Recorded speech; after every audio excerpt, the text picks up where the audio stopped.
What's going on, everybody? Welcome to Hot 97 News. This is a brand new live news show where we talk about all the biggest stories in the country. It is Wednesday, April Fool's Day. Hey. Yes, Okay. sir. April the 1st. I'm your host, Lana Harris, here with Rondell 2 is. What's happening? Million. Hey.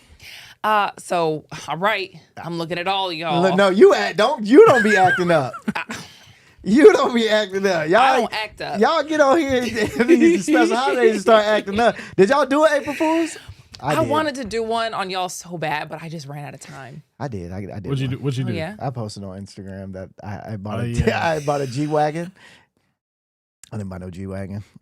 I mean, but you got it like that, though, Dale. Nah. Like that's a not joke on too far fetched. yourself. That's not too far fetched. I could, but not like that, brother. Okay. Yeah. That's where I a little bit out of my tax bracket. So Okay. when people start saying like, "Wow, it's like the joke is on you." Well, here's the funny thing. I put the caption at the top and like put the April Fools like way up under, so you have to press more to see the rest. So everybody, people don't read, and they definitely don't press more. Correct. So half of them like, "Congratulations, man, you deserve it," and the other half are like, "Yo, I read the whole thing, bro. You stupid." So it's it's funny. funny. I'm glad that people think I got one though, and when they see me without one, jokes on you. At least your car is still nice enough that It it's is. not like It is. You got a nice car. He uses the expensive gas. Y'all should be too. It's better for your car. I'm cool with my 04. I'm cool with my 04 and my regular gas mileage. I'm cool with all that. Oh, you get you know what I'm saying? He about to get the diluted stuff. That's what he about to get. The little corn starch. Cornstarch. Cornstarch. You're on your way to that, brother. Oh boy, your car is just happy to be alive another day. Amen. Praise God. 04. Praise God. I think it's 22 years old. What? Stay there. I got like 4 years on that, my guy. That's Hey, crazy. Man. Hey, it's still running like a car. Oh, that's funny. Hey, man. Well, here's what's not a joke. Rent is due. I just remembered that today. It's April 1st, Wow. y'all. The first of the month. And I totally forgot until I was like, oh, it's April. Oh, because I sure didn't pay my bill yet. First. April sir. Fools. April Fools. April Gotcha. Fools to you. Rent due.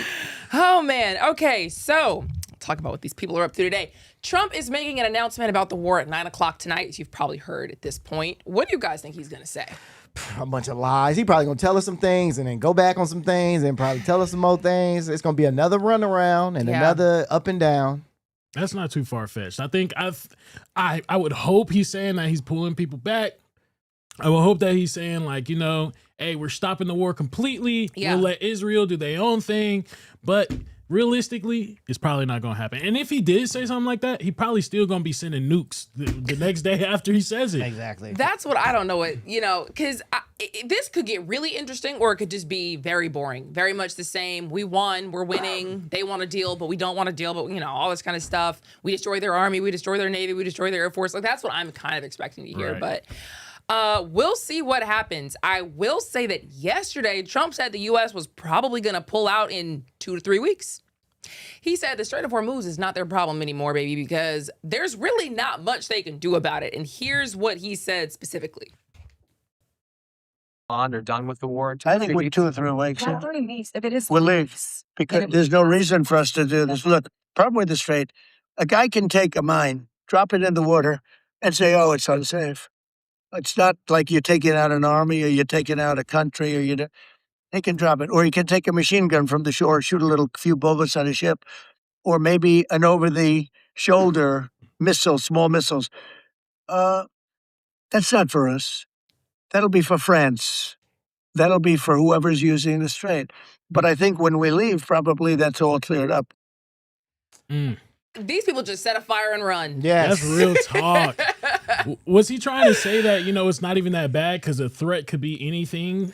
What he's trying to say is what, honestly, we've been saying on this show for weeks, which is that even though you destroyed their navy, they have countless ways they can still make, the Strait of Hormuz unsafe. They can still threaten people. You don't need a navy to stand on the coast with a machine gun and shoot people on boats.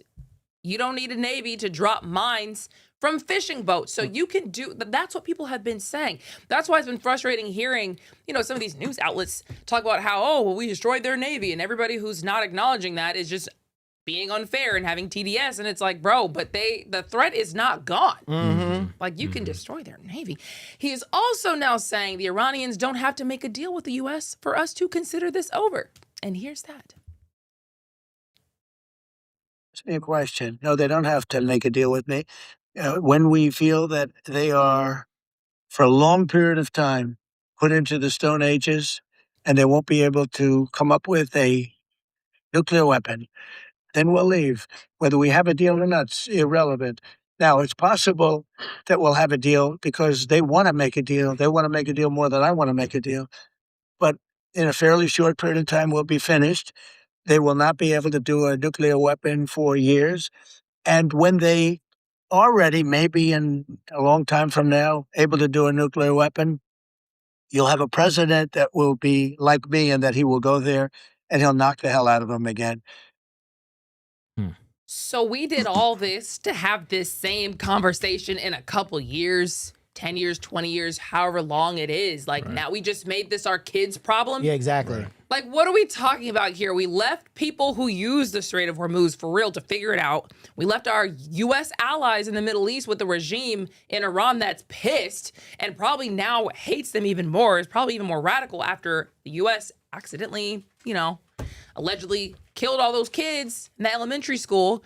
They're still attacking the countries in the Middle East right now. And we consider this a win and we can leave with no deal? Right. And it's so funny that he's claiming that we already took out their nukes and all this other stuff.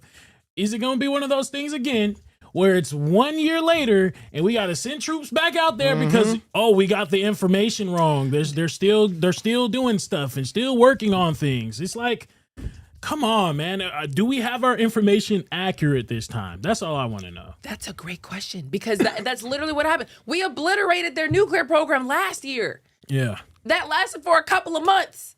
Now we had to pop off a war and now we can leave because it's done. But clearly this is going to have another conversation about this in a couple of years, as he's admitting right now. There's no way. I think that they have something up their sleeve. The troops are still out there. There's no way they leave in this position. But I will say that the U.S. is saying they basically already met their objectives. The U.S. weakened them for sure. That's not really even an argument. They did deplete their missiles. They did deplete, at least harm or hinder their nuclear capabilities. They destroyed their Navy. They destroyed their Air Force and their Army and all that kind of stuff. Killed a bunch of their forces. But nobody thinks these people are just going to build it back up. Exactly. So... Yeah, so what happens if Israel tells us to go back out there again? Are we gonna go back out there? Come on, man. It's April Fool's, man. It's April Fool's. Live a little. Yeah, live a little. I mean, I'm just being foolish, I guess. Just joshing you. Just joshing you. Yeah, man. I mean, it's a good question. If we just leave it the way it is, then in a couple of years, you'd hear, Benjamin Netanyahu again saying they're really close. Yeah. That's literally what just happened this time. And the worst of it all, I think, is they're probably going to also crack down on the Iranian people who hope to kick these guys out of there even harder. You know what I mean? So I guess the U.S. is just saying, bump them too. That wasn't really our objective. So whoever's in charge is whoever's in charge. And that really doesn't matter to us. We started this whole thing off telling them, storm your institutions. Burn it all down. We're going to be right behind you. Psych. Yeah. Gotcha. April Fools. So that's why I just feel like I don't see this ending right here. It'd be very weird. Trump does say that he feels the regime did change and they're much better now. The reality is, and that's why I'm saying I don't want to just counter Trump, but he's not telling people the truth. Yeah.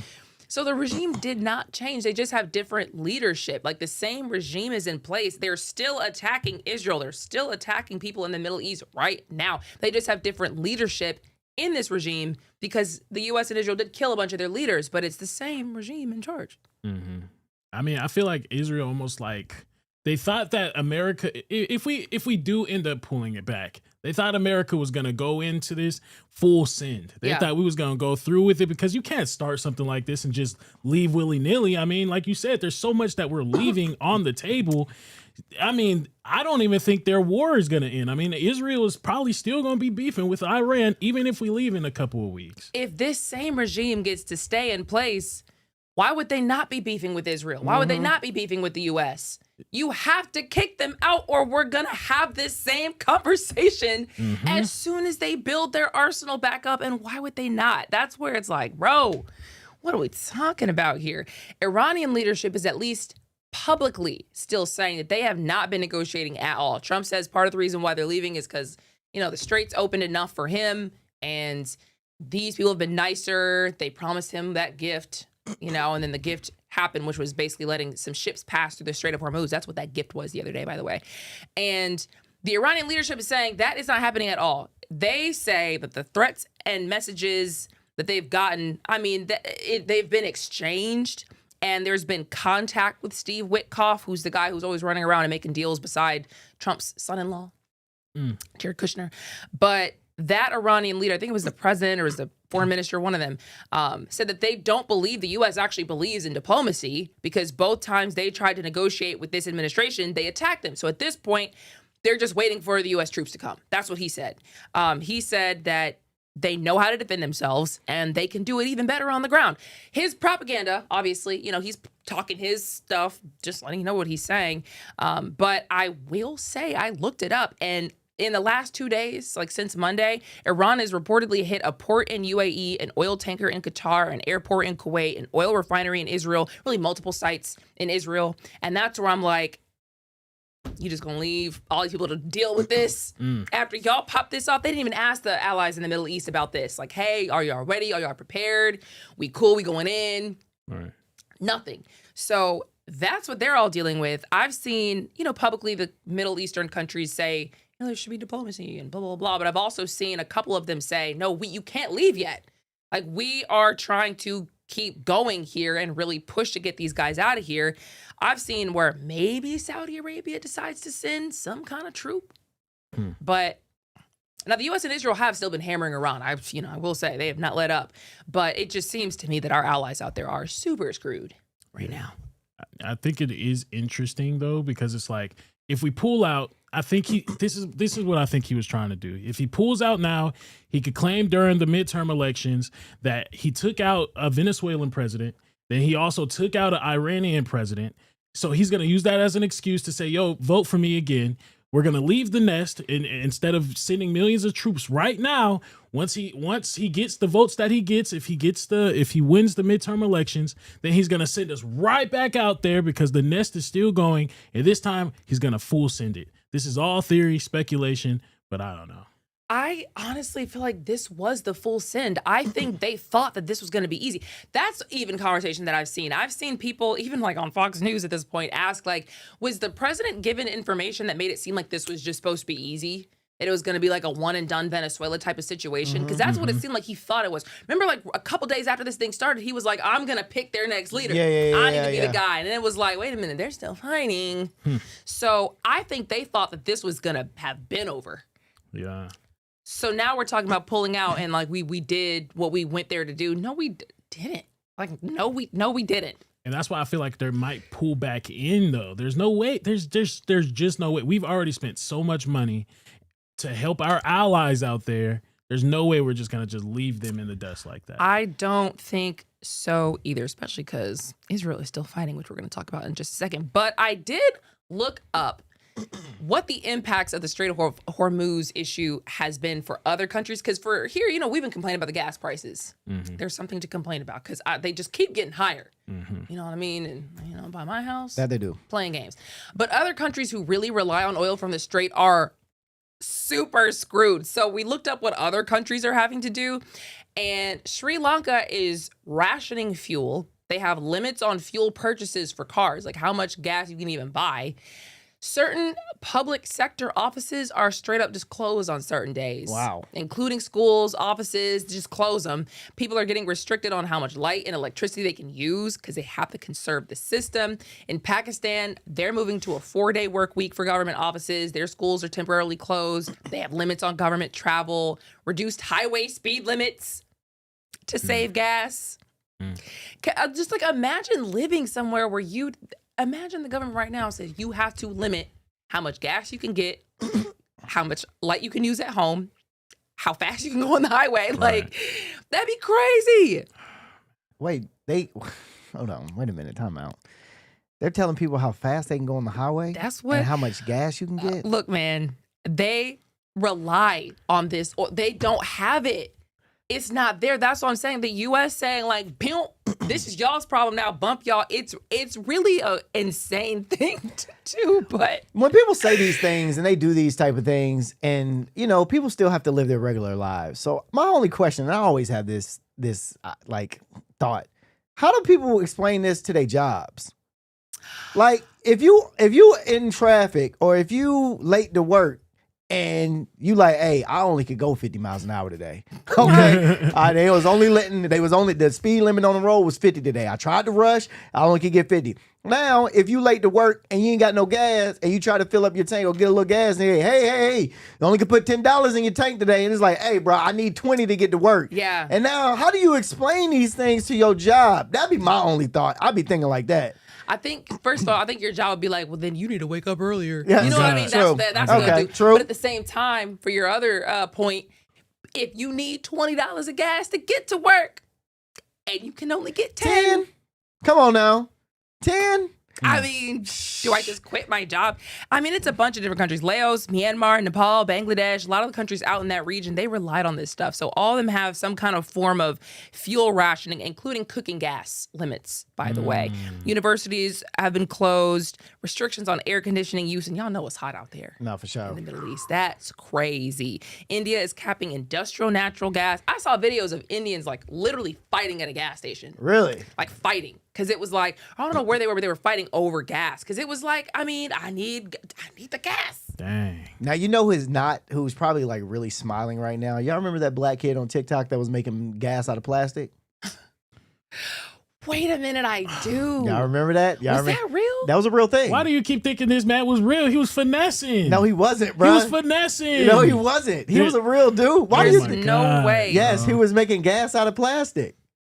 I remember seeing that video and yes. thinking this is not real. No, it's very much so real. Somebody look this up. All right, There's me see. like a 0% chance. You know how much of a breakthrough that would be if someone made some gas out of plastic? He did. Oh, y'all not about to take this black man's. Are you gonna put some plastic gas in your car and run with it? Probably not. Okay, probably not. Because you probably would just mess up your tank. Probably not. But he did figure it out. I'm looking it up. There were some reports. There were some reports of him doing that, but that didn't confirm that he did it though. Hello. But can you? Okay, just real quick, because we try to just ask ChatGPT or whatever system. Mm-hmm. What would happen if you used plastic gas? Like if someone could convert gas into plastic, would it work? That's the question. Would that work? Because I saw it getting done. Exactly. So anyway, South Korea is straight up considering having people drive in like waves. So basically going on like an odd even driving rule. If your license plate ends in a certain number, you'll drive on these days. And if it's in a certain number, I mean, baby, these people are trying to figure it out. Look at your driver's license. Hey, that's wild, bro. Hey, bro. Oh my gosh, bro. Yeah, man. That would suck. If you had something cool to do and it's Saturday and your driving day is Friday and you can't drive Saturday, I would be sick. You could never see your friends again and meet up on the same day. Yeah, I have to coordinate it. Man. You have to coordinate it. You just have to drive to their house on that day, bro. Crazy. That's wild. Okay, do you have it? Because we got to move on. Yeah, it's just like the likelihood of him actually doing it was pretty low. Very low. I mean, you know how much of a breakthrough that would be? Okay, man. You guys are... Not trying to hate on a black man. No, I'm not you're trying to hating. hate. It's just... No, I think he's just early in his studies. Yeah. I think he's early in his studies, though. Yeah, you guys are hating he still has and some being way. negative. He's only 20-something. He has ways to go. That's what I'm saying. He's just early, young. He's early He's to it. thinking about it. Yeah, he's getting there, though. I don't need your explanation. Anyways, moving on. So Israel says they're destroying all the homes and the villages near the Lebanon border, and they don't plan to leave. More importantly, the people who used to live there can't come back. So we found a map for you guys again. So now this blue area is where their you guys should leave order has expanded to. Remember before it was that white line, the Litani River right there in the middle. Now they've pushed it and said, actually, it's the river up more north to that, the Zarani River, I think that's how you say it. And so that's the big area where they're saying, hey, you guys should evacuate because we're basically considering this land a war-torn potential area. So anyways, yeah, I think a lot of people are very concerned hearing that because they're concerned that they're literally trying to take their land. In fact, their defense minister, Israel Katz, is quoted as saying the return of more than 600,000 residents of southern Lebanon who evacuated northward will be completely prohibited south of the Litani River until the safety and security of northern residents are ensured. And by northern residents, he means people who live in northern Israel. And their defense minister, Israel Katz, basically said, they're going to do what they did in parts of Gaza. They're going to destroy the homes and just keep control of the area even after the operation. He said at the end of the operation, the IDF will establish itself in a security zone inside Lebanon and will maintain security control over the entire area up to the Litani River. So he says they're doing this because they're sick of Hezbollah attacking them at the border, in their northern border, and they want to create a buffer zone. And they're trying to defend themselves against Hezbollah. So Hezbollah is a militant group backed by Iran who started attacking Israel again after Israel killed Iran's Ayatollah. That started this whole thing. So Hezbollah feels like Israel is attacking and trying to take their lands. So they say they're fighting back and won't stop. The actual government in Lebanon wishes they would stop. They have banned Hezbollah's military activities. They've pushed them to try to give their weapons up to the state to disarm. But Hezbollah is basically just stronger than Lebanon's military and just, they won't. Like, there's nothing that the government can actually do about it. So Israel has been popping off. This was a reporter who was actually out there and she was trying to show people what was going on. She was doing a little report and then she heard something coming her way and then saw, what looked like an airstrike drop. But that other reporter was standing like right there when something blew up behind him. So she probably was like, oh yeah, they not playing games out here. Notice how ain't no black reporters going out there. I would love to. Really? If I'm dead serious, that would be like a dream. I'd be dodging bullets. I'd be dodging, dancing, moving around the bombs. You know what I'm saying? Just go to Chicago, my brother. You can do it. You can do that exact same thing right in Chicago. Nah, but that is crazy though. I feel really bad for the Lebanese people. I mean, it's like they really just got caught in the middle, literally, and they can't do nothing about it. Because some people might side with Hezbollah and some people might side with their government, and then they could have a whole civil war. That's another concern. Who are we backing here? And Israel's just straight up like, I'm just taking your lands for security. Right. Figure it out. For security. Crazy. So that leads us to what's happening in the West Bank. Because if they end up staying there for security, it would be very much like what's happening in the West Bank. And a CNN crew was attacked there. Not attacked for real, but they were basically, can you wait a second? Because I want to just like walk people through this. They were, I don't want to use assaulted. They were, they had an altercation with the IDF. So basically what happened was, and you can pull the video up now.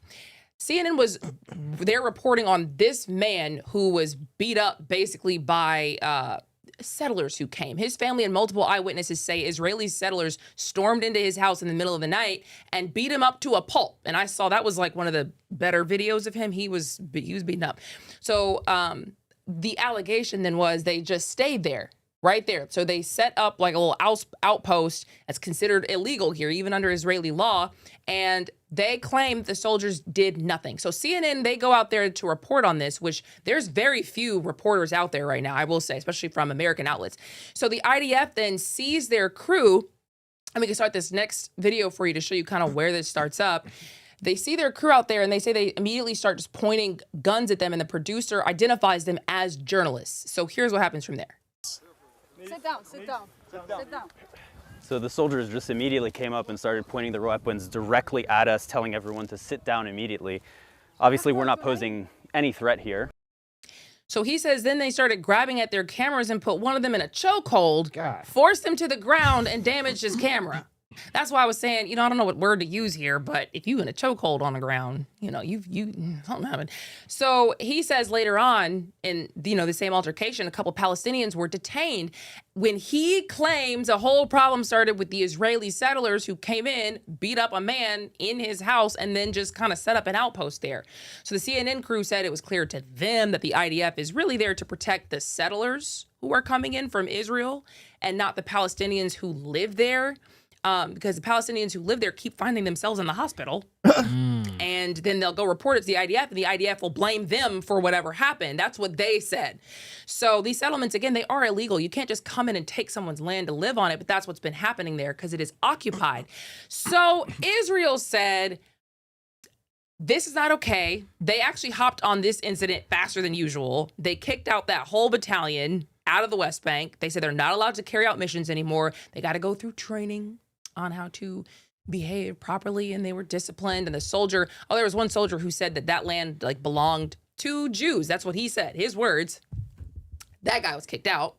But, that's what they've been going through in the West Bank. Meanwhile, in Lebanon. Right there. Yeah.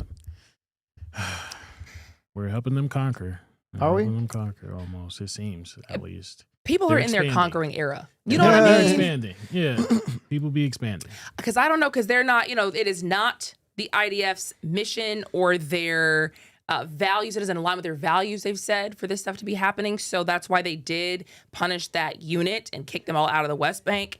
And they said they won't be back to normal operations until leadership decides that they are ready, because they say it's a serious ethical and professional failure, and it doesn't, again, align with their values. So they did do something about it, but a lot of people are just looking at that like, ooh, looks a little funny.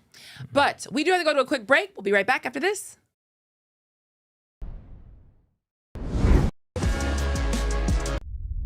A major move today. Hot 97 is expanding. Hot 97 has launched a full streaming television channel. Hot 97 is no longer just a radio station, it's now a streaming network.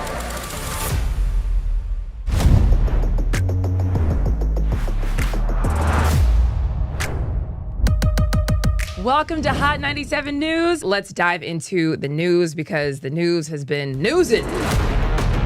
Hot 97 Mornings with Mero. We got Shiny Culture in the building. Leah Bell in the building. Good morning. And DJ Cass One. You know what it is. You know how I get down with the Funk Flex energy, baby. Let's get it, Flex. Nobody don't want no smoke. Wow, it got spicy real fast. Here for it all. We're here for it all. Let's go. Mariah Carey takeover. The people made it happen. Yeah. I'm coming around to all the classrooms and we turning up. Good morning, students. My name is Wale. Aren't you supposed to be in class? Wale, where are you supposed to be? Oh, man, you supposed to be in class, man.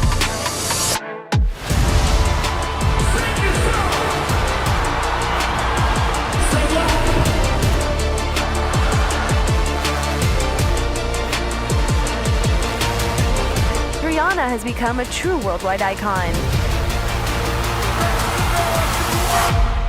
Congratulations on the job. We listen to Hot 97 every day. We can't wait to hear you guys even more. Hey, let's go!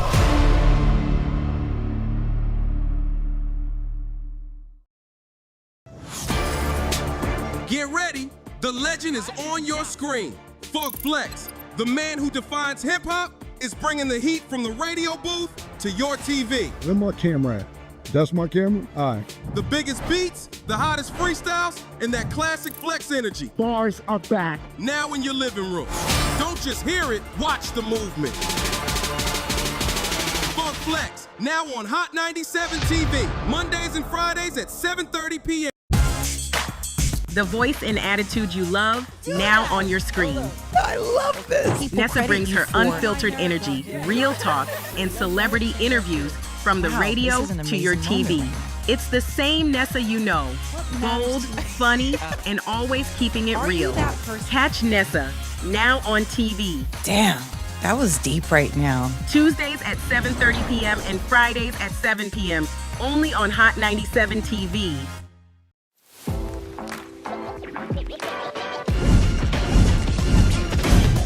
Welcome to Hot 97 News Atlanta. Here with Rondell with 2 N's. What it do? Give it up to you. And Million. Hey, the fact that this is a reality. Brand new live news show. I'm your host, Lana Harris. There is so much going on in this country and in this world. Civil unrest. Nobody's going to trust that. Any of This sounds, like I said, it sounds good. Yeah. It does sound beneficial.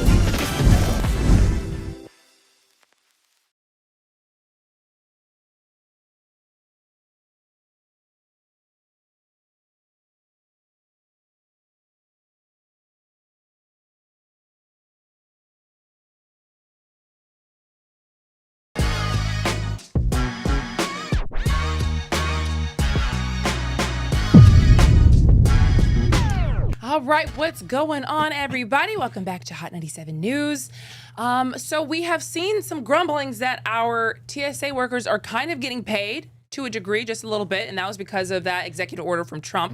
Technically, our lawmakers have not yet passed the bill that would actually fund them like they're supposed to be getting funded.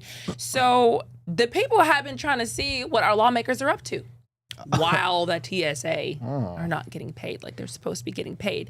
So, in fact, even TMZ was like, we're going to follow and just see, you know, what these people are doing because they're on Easter break for 2 weeks. Yep. Right. So Lindsey Graham was spotted at Disney World. Now, what's he doing there? He doesn't have kids.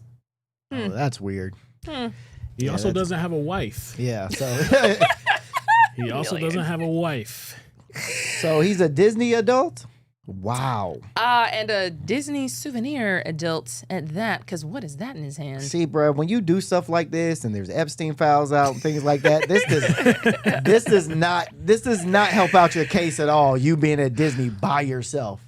I know, because what you on the ride, people aren't getting paid now. Come on you now. just out here having the time of your life. You know how much Disney costs? We know how much Disney costs. Disney is a lot of money. So for you to be at Disney with no kids and no wife, and people aren't getting paid? Bruh. And Lindsey Graham, not a lot of people know who he is, though. Like, if you're not into politics, if you're not into, like, what's going on in the world, he could fly under the radar at Disney. And nobody probably would ever really know, like...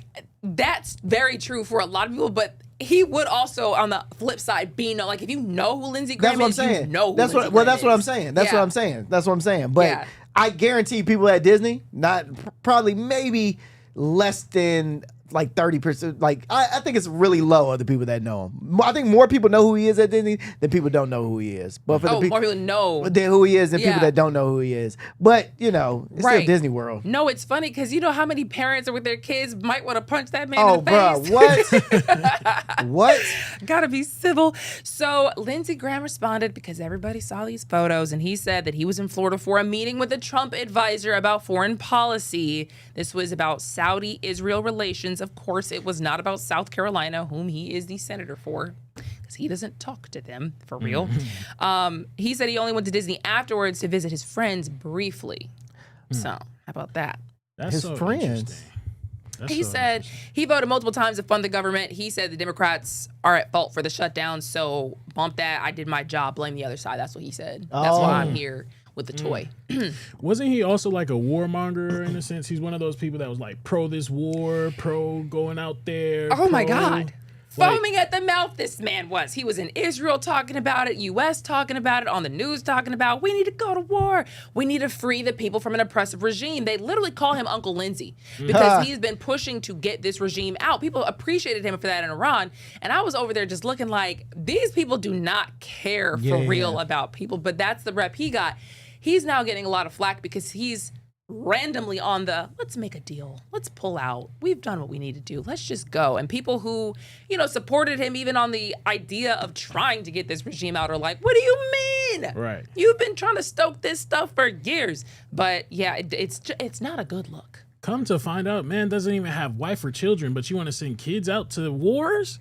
That's what I'm saying. Yo, you cannot be making these decisions if you don't have a stake in the future. Come on it's now. just that simple. I think that you shouldn't, as a politician, be able to incite a war unless you have kids that are going as well. That part. They gotta go to, just so you know what you're putting other families through, because otherwise you won't get it. Yeah. Right. But you know, people don't care. So, other big news happening today: Artemis 2 is supposed to launch. You know what? And I'm gonna be honest with you guys. I'll believe it when I see it. I will believe it when I see it. Yeah, man. So I wouldn't be surprised if we looked up right now, they said that thing was delayed. But NASA's Artemis 2 is scheduled to launch today, and the launch window opens at 6:24 p.m. So it's gonna happen tonight if it happens. It's going off from the Kennedy Space Center, of course. That's in Florida. And NASA says the window lasts 2 hours. There's obviously backup opportunities that go through actually until April 6th this time, if there's any weather or technical issues that get in the way, which we've seen multiple times. This stuff get thwarted by weather or technical issues. So what they're doing here is sending astronauts on about a 10-day trip around the moon and back. Oh, it's not. Oh, it don't take that long to get to the moon. I thought it was a little longer than that. And they're going around it. Oh, they're going around it. It's a 10-day. It's a 10-day trip. 10-day trip. around the moon and back. That's what they What? say. No, I'm saying That's what they I say. thought it was longer than that. They're not landing on the Wow. moon. This is considered like a dress rehearsal for later on landing, moon landings. Remember we were talking about how they want to set up a whole base in a couple of years? Yeah. So NASA is trying to test if it works. You know what I mean? Like, are all the systems going to work like we think it will? The communication systems, the life support systems, all of it. Will it work? And so if it does work, then they can say, okay, maybe we can pull off like actually putting a base on the moon. So this is just gonna, basically test out some equipment. You know what I mean? Well, y'all make sure y'all take a picture of the back of the moon for us, because ain't nobody ever seen that. So take a picture of the back of the moon. We're trying to see what's back there, because we only see the front. We need to see the back. Because then we can tell Mulan. Yeah. We need from the song. Yeah. Wait, what? The dark side, mysterious the is the dark side of the moon. Dark side of the moon. You sing this song dang near every morning. I do. And you didn't the know? dark side of the moon. Ooh, I'm yes. so we do need to see the dark side of the moon. So yeah, they want to see if this spacecraft can actually keep astronauts alive in deep space. And yes, do the systems work? Now this thing is, of course, behind schedule. It's over budget. It is what it is. They were supposed to have done this early 2020s, but it's 2026, they're not too far off, just give or take a couple years. Been billions more expensive, but they're spending billions either way. So, whatever. But part of the reason for that is because they've had a lot of problems. That's why I bring this up. They have been rehearsing this mission for years, since 2023, and they have had a lot of fueling tests that didn't go smoothly. They have had countdown rehearsals that got stopped. They've had to fix problems with leaks, fuel leaks, which are hydrogen leaks, which is a fire or explosion risk. So it's a leak, kind of a leak. They've had to fix problems with like the seals and the valves and the sensors, and they successfully launched Artemis 1 back in 2022. That was not crewed. So, now they feel like they've figured it all out, and tonight is going to be the first real launch attempt with people on board. Oh, wow. Good luck. Man. I do hope it goes well, because I think when was the last time we lost that oh man, I don't know what it was, but it exploded and it lost a bunch of back in the day. Back in the day, yeah, and exploded. The one people watched on TV on television. Yeah, I don't know what year that was, but that was a couple decades ago. They figured it out, they say. Now, this crew is also historic. I see you guys talking about it in the comments, actually. So, Reed Wiseman is the commander. Victor Glover is the pilot. That's a black man. Oh, okay. A pilot? That's the black man. I love it. It is going to be the first black man to go and do a trip towards the moon like this. I like that. How about that? And we have Christina Koch. She is a mission specialist. She's going to be the first woman to go this far towards the moon. And then we have Jeremy Hansen from the Canadian Space Agency, and he is the first Canadian on a lunar mission. Oh, that's lit. You got two truthful people out there. You got a Canadian and you got a black man. They are actually going to come back down to earth and tell the truth. At the same time, they're going to get up there, they're going to see what they need to see, and they're going to come back down here and they're going to actually be truthful about what's going on. That black man not going to lie to us. When I saw this, I was like... You don't think they brainwashed that black man before they go up there? You ain't finna say nothing. You ain't finna say nothing. That's funny. But when I saw this, I thought, man, the first time they do this with people on board, you want to send a black man?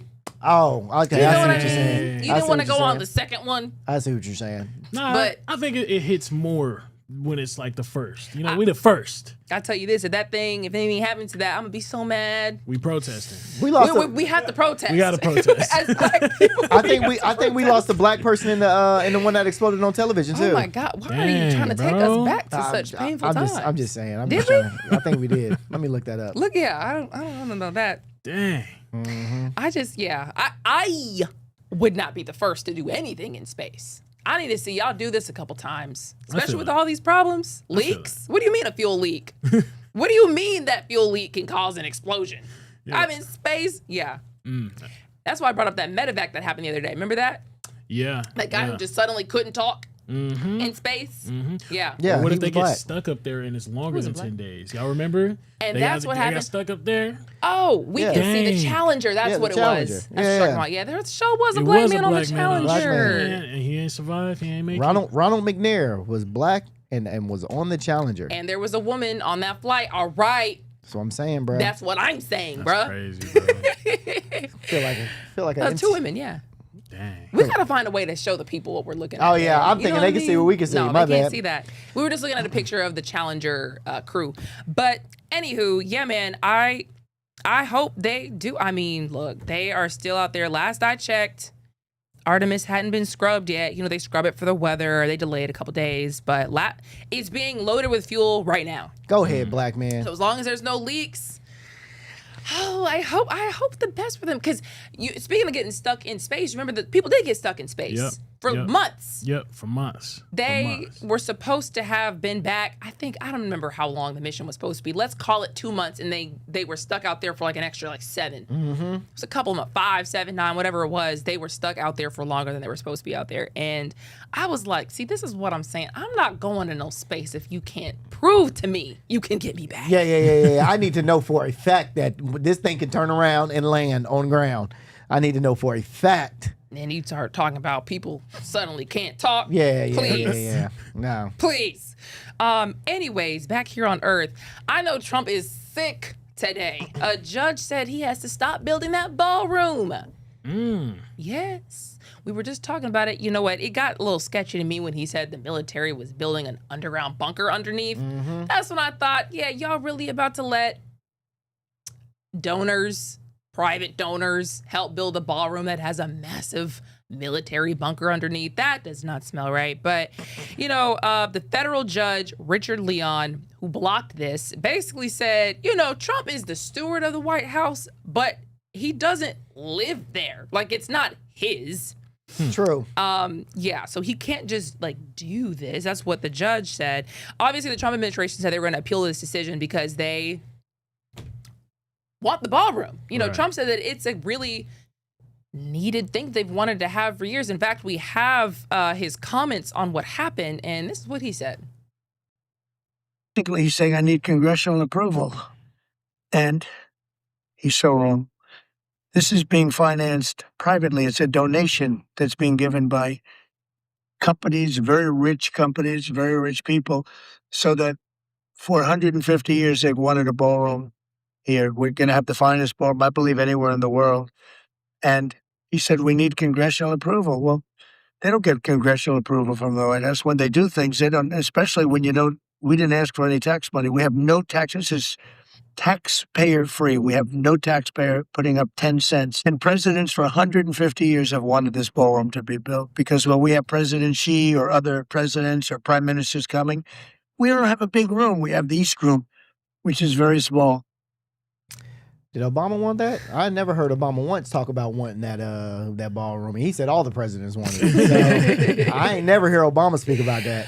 I feel like he watches those old shows where they have balls in the ballroom, yeah. and he's like, man, America needs one of these. Why can't we do this? Because, you know, if you go to Europe, their buildings are so huge and historic, and they've got these big castles and these big ballrooms and stuff.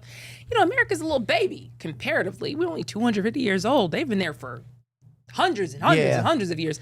So I don't know. What I heard was, you know, taxpayers aren't paying a cent, so taxpayers aren't allowed in here.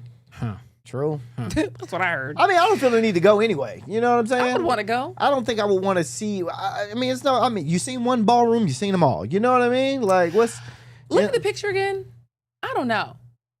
I mean, it looks like it would be really nice. And look, you spend about an hour and a half, then you go back to your apartment, and then what? Then what?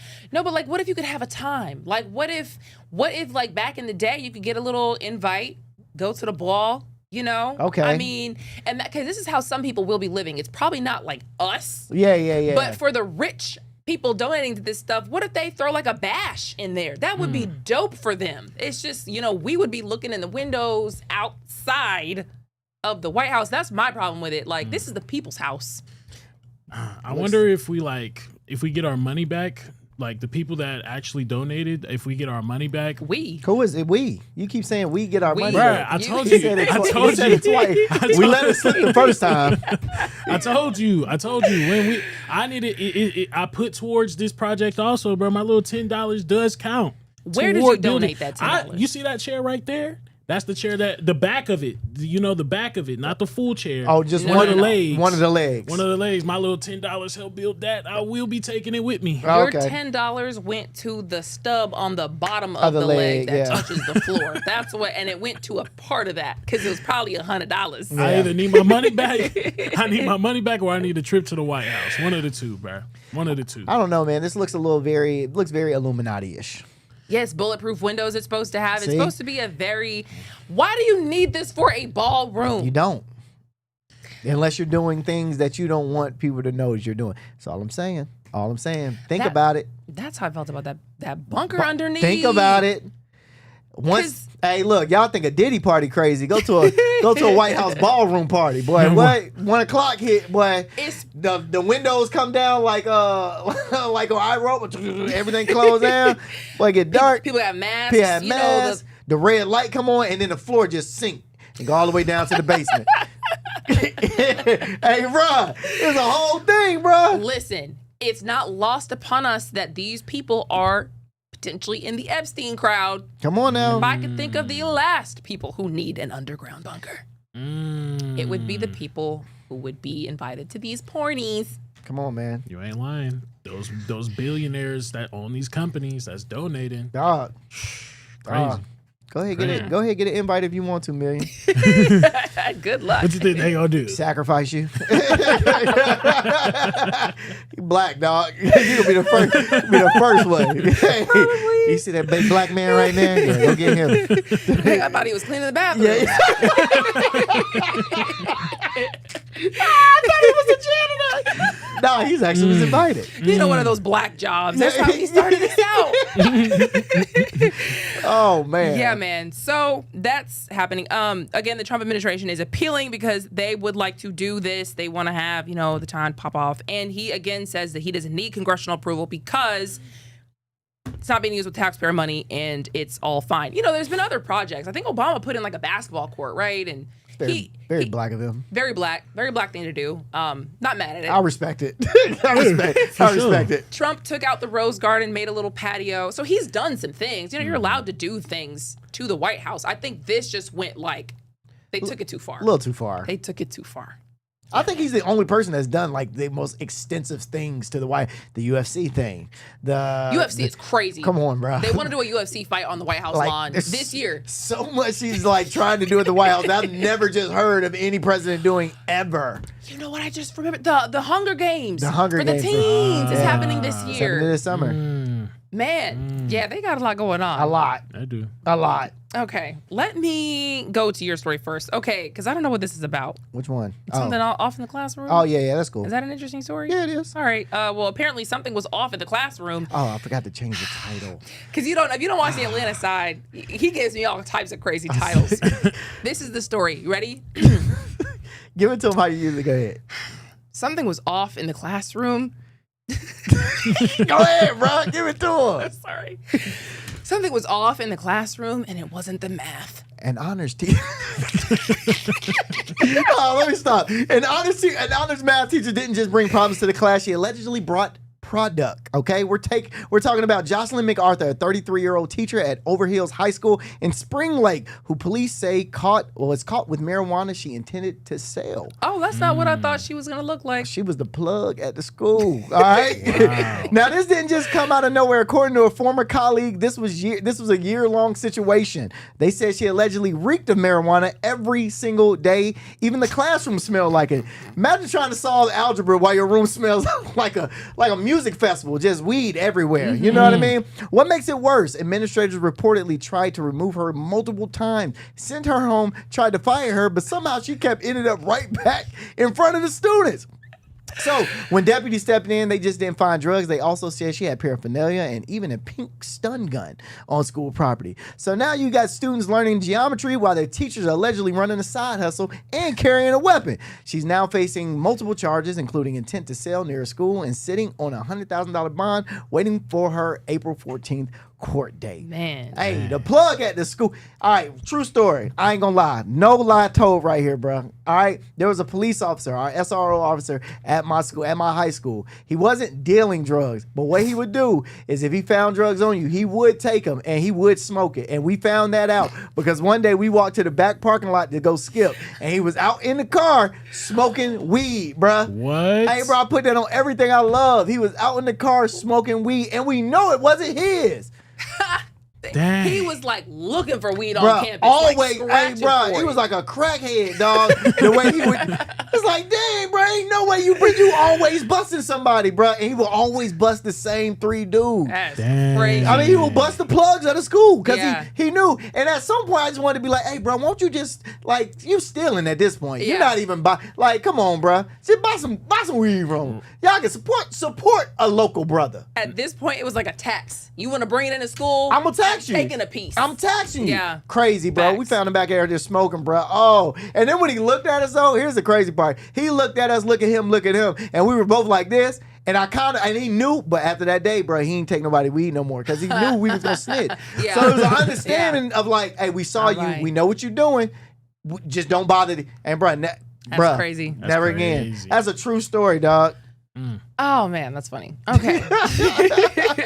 Y'all ain't never had no plugs at y'all school. I didn't smoke in high school. Nah, Oh. I didn't smoke in high school either. Y'all ain't have nothing. Nah, Nothing. bro, I couldn't do it. I was too terrified, bro. Same. Too terrified. I was a bruh. good kid. I didn't drink till I got to college. Yeah, no, not What? I a didn't do none of that until I got to college. I was a We good had kid. plugs everywhere. I was like scared of it back then. I feel you. Have you ever heard of getting your jaw released? Your Okay. jaw. Your jaw. Literally your jaw. Okay, so turns out it can unlock deep-seated emotions. On Sunday, there's this company or this, where they are, they're called Human Garage, and they help people self-heal from pain and stress and trauma through facial maneuvers. And I can show you what that looks like.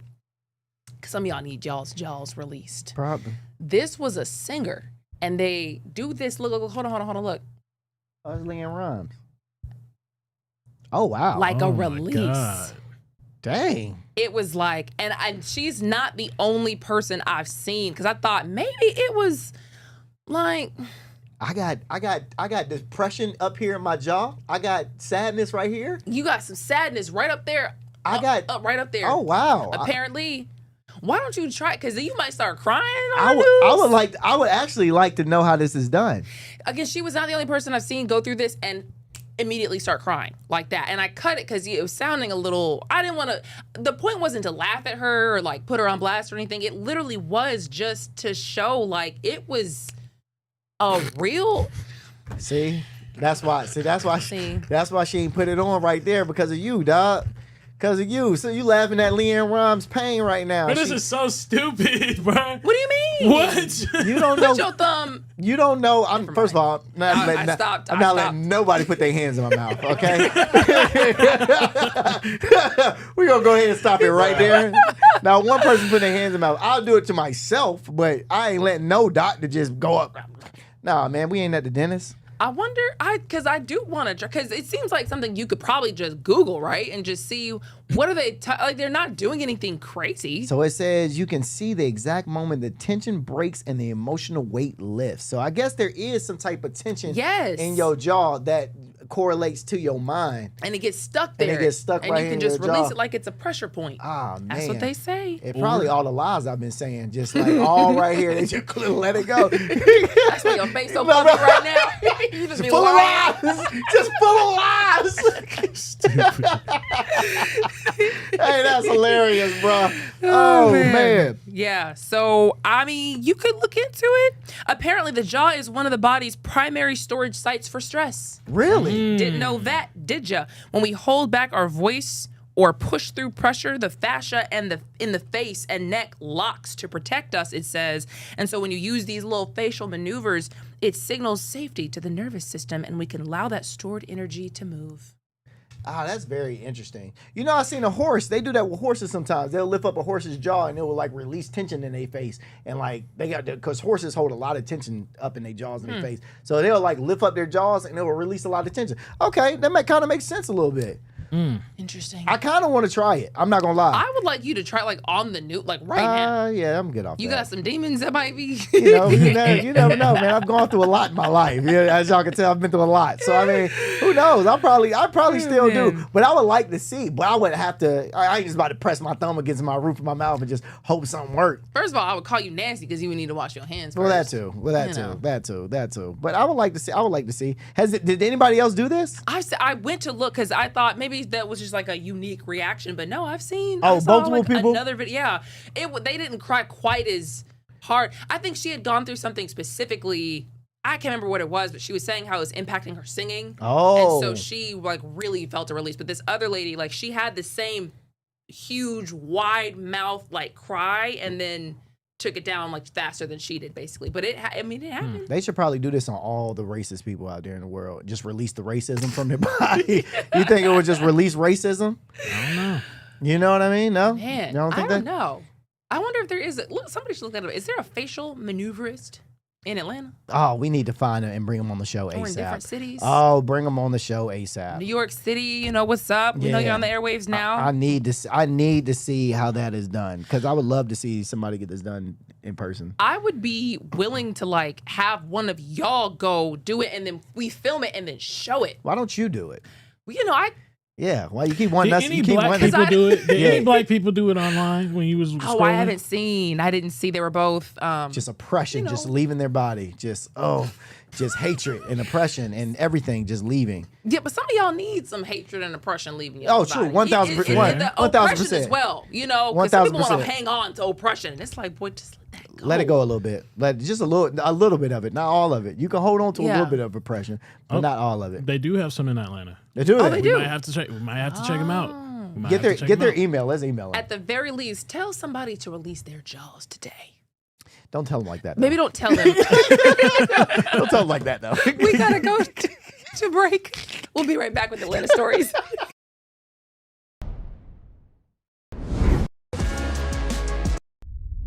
A major move today. Hot 97 is expanding. Hot 97 has launched a full streaming television channel. Hot 97 is no longer just a radio station, it's now a streaming network.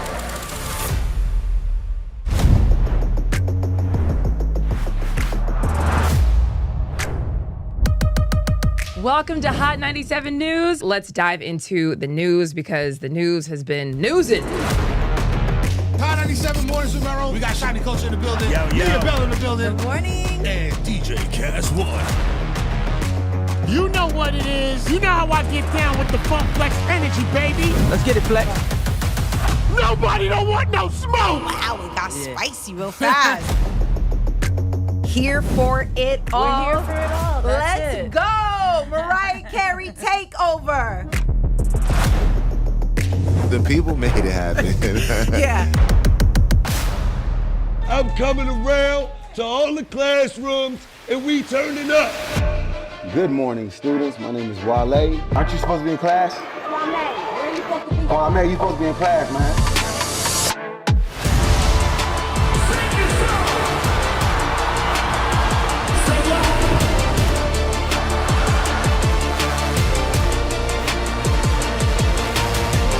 Rihanna has become a true worldwide icon. Congratulations on the job. We listen to Hot 97 every day. We can't wait to hear you guys even more. Hey, let's go!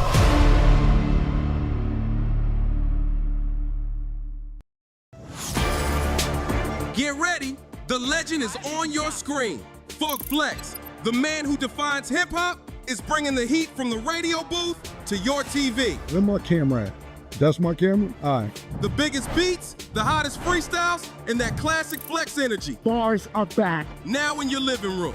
Don't just hear it, watch the movement. Funk Flex, now on Hot 97 TV, Mondays and Fridays at 7:30 p.m. The voice and attitude you love, now on your screen. I love this. Nessa brings her unfiltered energy, real talk, and celebrity interviews from the radio to your TV. It's the same Nessa you know. Bold, funny, and always keeping it real. Catch Nessa, now on TV. Damn. That was deep right now. Tuesdays at 7:30 p.m. and Fridays at 7 p.m. only on Hot 97 TV.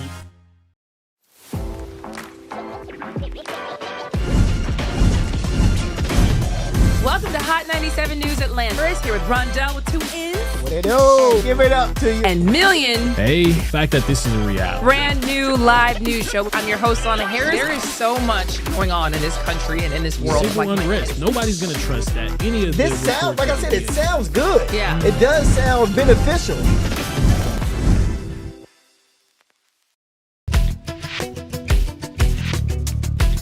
You are watching Hot 97 TV.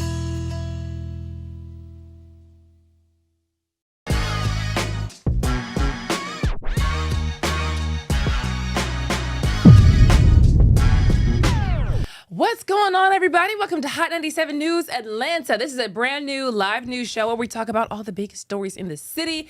It is Wednesday, April the 1st, baby. April Fool's Day. April Fools. Yes, sir. I'm your host, Lana Harris, here with Rondell with 2 N's. What's happening? And Million. Hey. Pay them bills. Pay them bills. Pay them bills. Pay them bills. Pay them bills. You better pay your bills because today is the 1st. Your rent is due. And you gotta go to work. I said, pay those bills. Yeah. Pay those bills. Let's go. Hey. Let's go. That was great. Hey, I told you, man. You know, turn that mic. Hold on now. Problem is, he keeps coming up with songs like on the job. And he can't get paid for it at all. Crazy. They're fun. It is fun. Yeah, they are fun. Hump day. It is hump day, baby. Halfway through the week. Yes. Gosh, man. And we're getting there fast. This year is moving so fast. Flying. We're in April, y'all. Yes. Dang. Is that not crazy? That is crazy. Wild. March flew by February flew by. February blinked by. It did. Dang. Some Januaries feel like it lasts a whole 6 months. This whole 4 months feels like it's been like 2 weeks. That 2, is very 3 true. weeks. That part. Pretty crazy. But not as crazy as the first story that we have for you. And this is a story that is really not going to surprise a lot of people. Not at all. We're talking about Tyler Perry, right? No. I thought that's where we were. Do you know what the story is? We're going to Tyler Perry, right? Not at all. No, we're not talking about Tyler Perry. You must know what the story is. I didn't know. I if didn't you look knew. into it. I didn't look into it because I refuse to believe it. Okay. It would appear as if he does know what the story is. But why don't you go ahead and tell people, Rondo? Spirit Airlines, come to the front, please. Come to the front with all your shenanigans. That Million over here swears y'all never do. Well, looky at what we found, Mr. Million, right here in Atlanta Airport. Go ahead, show this video. A rambunctious group right here. Where are they at? In the Spirit Gate, just hanging out. All right, now. They got the Spirit Gate looking like a WWE Royal Rumble match. Are you kidding me? You know what I'm saying? That's what Spirit. Yeah, look closely now, brother. Yeah, that is what they are doing. And if I was those pilots, I would have let them on the plane and dropped them right over in Israel and Iran and told them to fight. If y'all want to fight so bad, go fight. Go fight. These are your people right here. That's Million right there in the back trying to break it up. Okay, them your folks. Them your folks. That's Spirit. So how certain are we that that's not Delta people that came onto Spirit's side with y'all little nasty little shenanigans? Oh, okay. Yeah, y'all little ghetto actions. Okay. I mean, y'all slap people on planes. Nah. You know, y'all get slapped on planes. It's nothing for y'all to go to somebody else's gate and slap people up. Ah, man, we really would do that, but we don't like the ghetto. You know what I mean? We don't. So I know we wouldn't do it. You see this? That's like 6, 7, 8, 10, 11, 12, 13 people right there fighting. And there's no way they all knew each other. Like, what even happened? You know what I mean? Like, what even causes a brawl like this amongst people who probably shouldn't know each other, right? Bruh, there's no way in the world I'm getting put on a no-fly list for anybody, especially for people I don't know. You know, they're not on the plane though. So we can't technically prove that they were going to Spirit. I think it was somebody crossing through the Spirit thing on the way to Delta, seeing somebody in Spirit because, you know, we just be sitting there chilling and then they came over, snuck somebody. And yeah. Here's the thing. Spirit has their own wing of the airport, so Literally. you don't just get to Spirit. They keep them away from Literally. everybody. Was it Literally. D or Yeah. E? One of them letters that nobody goes to. It's like a Popeyes. Section 8. Yep, that's what it's called. It's not. There's like nothing there. They said they were trying to like renovate it because I think they finally thought, all right, we can't keep these people in the hood this long. Exactly. So, would you like to explain yourself real quick before we move on? I do think that it's a possibly, we have been going through some recent changes. Yeah. Like bankruptcy? Like bankruptcy, exactly, Got you. exactly. So we put in some new, implications, new rules, new standards for the Spirit Got people you. that do fly. Yeah. And this is recent. This was an old video from what I thought, Oh. from what I heard. Oh, okay. This was like a dated video from back in the past. Got When you. is it from then? Since you heard that. 2017, You gotta make it something up, like right? that. You know. 2017, Gotcha. something like that. Before we went through and made some changes to Spirit I feel Airlines. you. I feel you. Yeah, Is that yeah, the yeah. case? That is But from remember, 2017? but let's not No. forget the people screaming for Jesus on Delta yesterday. People were screaming for Jesus on Delta because they thought their lives was about to end. They thought Just they were- remember that. Yeah, not by another person's hand. by a plane. Not Right. by another person's hand. These are your people. These are your That's a peop- good These are your point. people. So you have to understand, Spirit just need to gentrify. That's all it needs to do. Maybe if y'all gentrified y'all plane a little bit, y'all wouldn't have all this ruckus. Not to say I don't love my black people. Wow. Not to say I don't love my black people, but that's all. Maybe if you gentrified your plane a little bit. That's all I'm saying. Okay. All Yeah. right. And We're still figuring out the specifics. That's not official. I bet you nobody on Spirit can spell that.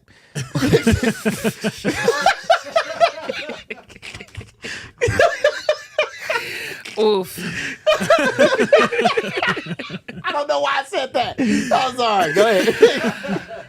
Okay. Well, speaking of the airport, yes, we do have a Tyler Perry story. Tyler Perry says TSA workers will be able to keep $250,000 worth of those donated gift cards after all. Yeah, so I don't know, but I feel bad for the TSA agents. They've been getting run through, run around, told this and told that, and then forced to give this away and then give it back. And it's just like they've been just going through it. So, yeah, I hope y'all remember, but Tyler Perry and his team pulled up to the Hartsfield-Jackson Airport in Atlanta to try and help the TSA workers out during the government shutdown. And at first, he tried to give them cash. He claimed it was a large amount. He didn't actually say how much it was going to be, but the TSA workers and the management ended up denying that. They said, we can't take your cash. So then he came back a couple days later and he said, you know what? If y'all ain't gonna take my cash, I'm gonna give y'all gift cards. So he gave each employee that was working there, from what I heard at least,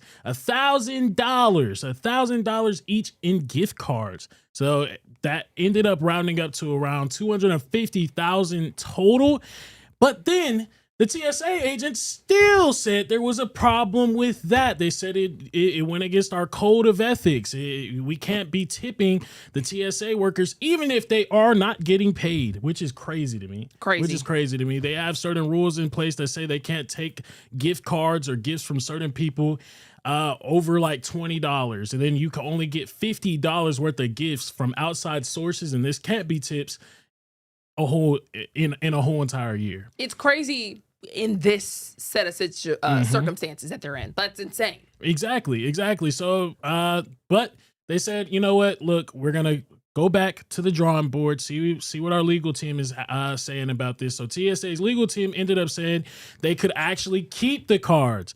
Because at first, people who got the cards, they already started spending some money. For sure. I mean, I'm going crazy, especially if I wasn't getting paid. I have bills. Right. It's gone, sir. Right. 1,000%. So at first they were saying these people may have to actually pay that money back too. Please. But the legal team, you would have given it back if they said it was worth your job. With what? Pay You me ain't- the money to pay. What you think I'm paying him back with?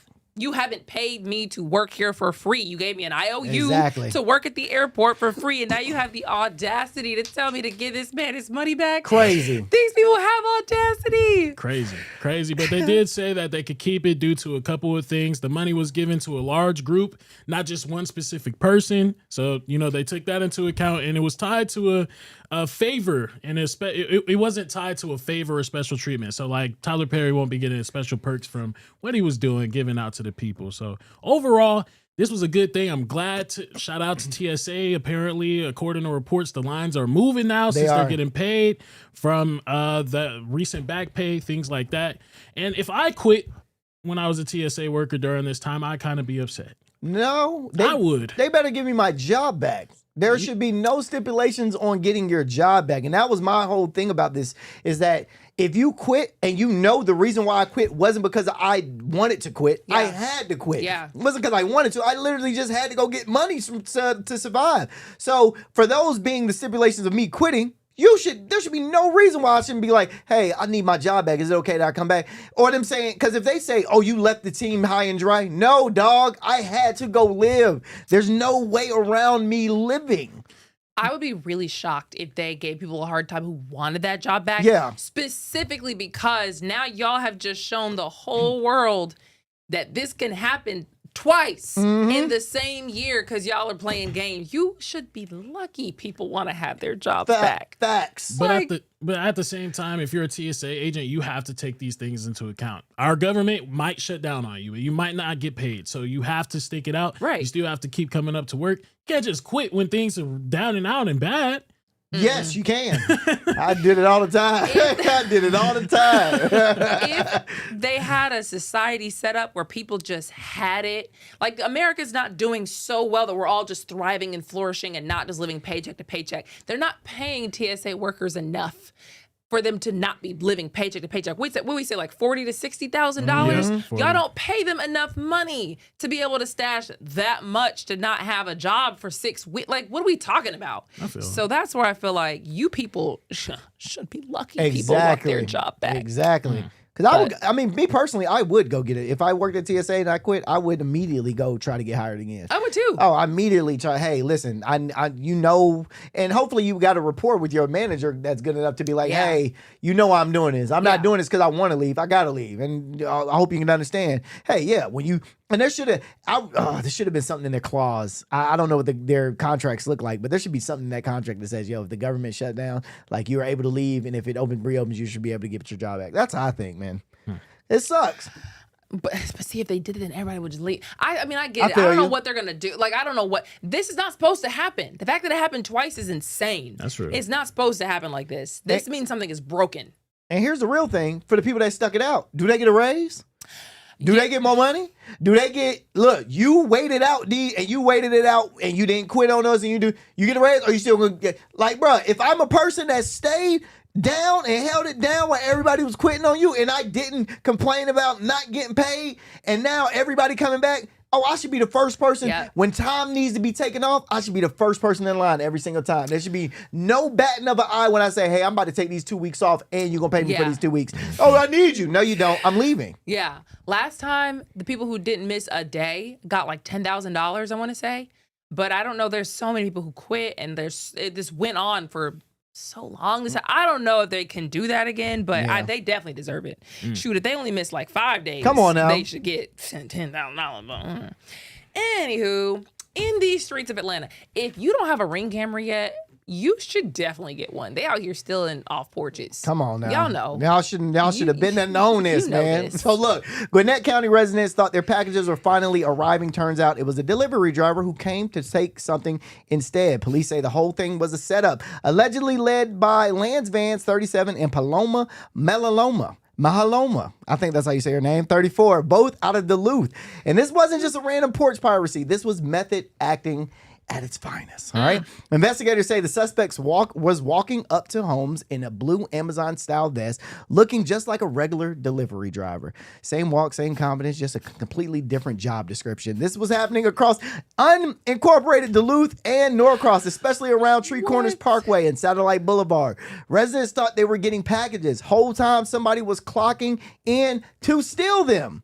Now detectives from Gwinnett County Police Department teamed up with Duluth, followed the leads, and ended up executing a search warrant at a hotel where the suspects were staying. Inside, multiple stolen packages and the outfit. Y'all could have threw the outfit away, which means at some point this man had a whole wardrobe dedicated to prom crime. You get what I'm saying? That's how insane. That's so funny that you got a real delivery driver outfit and just took porches or took packages off people's porches. Yeah, bro. That's crazy. Now, here's the wild part. Wait, there's more to it. Here's the wild part. Police say some of those recovered packages belong to people who never even reported them missing, which means folks out here really just thought Amazon just lost their order. So they didn't even think their packages even got to them. They just was like, oh, what's going on? So authorities say they're still looking for more victims, asking anyone with a doorbell Ring camera, please hit up the Duluth Police Department and let them know. You know what? I have noticed that Amazon is now like religiously sending a picture of the package. Click it. Because they're trying to say, oh, baby, it was not us. 1000%. We can't help that you live in the hood, live near the hood, live around the hood, live nowhere where they're stealing packages. Because I've never gotten this many. Every single one religiously now, I get it's a picture. It's a picture. Yeah. They had they just delivered a watch to my house from Amazon, and we had to somebody had the Ring camera had to give us a code and we were able to tell the code through the Ring. But yeah, they make you tell codes and all kinds of stuff now. Yeah, man. Yeah, bro. People be taking. I always thought it was like super sketchy to to go into neighborhoods like kind of rough areas and deliver packages. Yeah. Like I know some of these Amazon and these UPS workers and these FedEx workers, they have to go there. But it is like, bruh. Hey, bruh. Yeah, man. Drive by and frisbee it to the porch. Right. But what? Because it's not worth it. It's just not worth it. I will say in the neighborhood I'm in, I do cross my fingers when I order. I barely order, but I do cross my finger. I don't have a Ring camera or anything like that. And it's like I'm taking a risk every time, bro. I'm taking a risk every single time, but nothing has happened. Really? Nothing has happened. Nothing has happened. Granted, knock on wood, for sure, it's only been books. So maybe people have been picking up my books and just throwing them back on the ground. Let me take this back up. I don't even want to. Hey, y'all, this man read over here. Hey, he read. Hey, don't nobody steal. He only on the books. He don't got nothing cool coming to his house. Hey, that's hilarious, bro. Hey, bro, I don't know. Maybe they just pick him up, throw him back down to the ground. Who knows? There was one time I left my package out there for 2 days, didn't go home for 2 days. I came back, it was still on there. But it was a big book, though. Oh, so, they definitely picked that. Like, on Christmas, we know what a book sounds like in a box. They picked that up and was like, nah, we good. We ain't trying to read, dog. We ain't trying to read. That's hilarious. That's crazy. That's audacity, though. Yeah, straight. That is audacity. That's crazy. Okay, how about this one? I forgot to change. I forgot to change this one, too. Neighbors heard something in the night, and it changed everything. That's the story from Rondell. The title. Oh, man. So a little boy in Cobb County was screaming for help in the middle of the night, and the people who answered weren't his parents. They were his neighbors. The situation centers around Haley Saunders, who is now sitting in jail without bond, facing charges of cruelty to children and reckless conduct. I just want to pause the story right here. Please. Yeah. She's kind of straight. She's kind of straight. That's what you were looking at? Yeah, she's kind of straight. I was just looking at something. Oh, I mean, she's definitely. You that was not the first thing you. Oh yeah, she got that fly neck. There you go. The situation centers, according to neighbors, this all went down before midnight on March 29th. They say they heard a child screaming loud, repeated cries for help, and didn't hesitate. One neighbor ran outside, another rushed downstairs, and together they found a young boy alone. And when they asked him what happened, he told them he woke up and his mom was gone.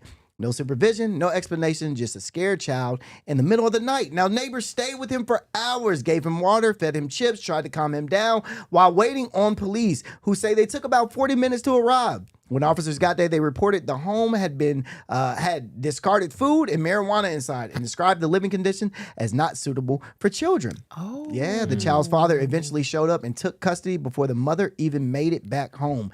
Neighbors say she didn't return until after 2 a.m. Oh. Dang. 2 a.m. All right. So now this isn't just one night. It's about a situation where a child is left completely alone. And honestly, this is kind of sick to my stomach that this mom will leave her child just at the crib like that. But there's a lot of parents like this. There's this girl that used to, another story. There's a girl that used to live in my old neighborhood. This was years ago, bruh. And she had 2 kids and she had a boyfriend, and her boyfriend would come over and then they would leave. But I would never see them put the kids in the car. But I would never see nobody go into the house to watch the kids ever. forever, bruh. And this would happen multiple times. And they will be going for hours. Yeah. And then come back. And I'm like, where did the kid? Yeah. Hey, bro, I never checked on this lady.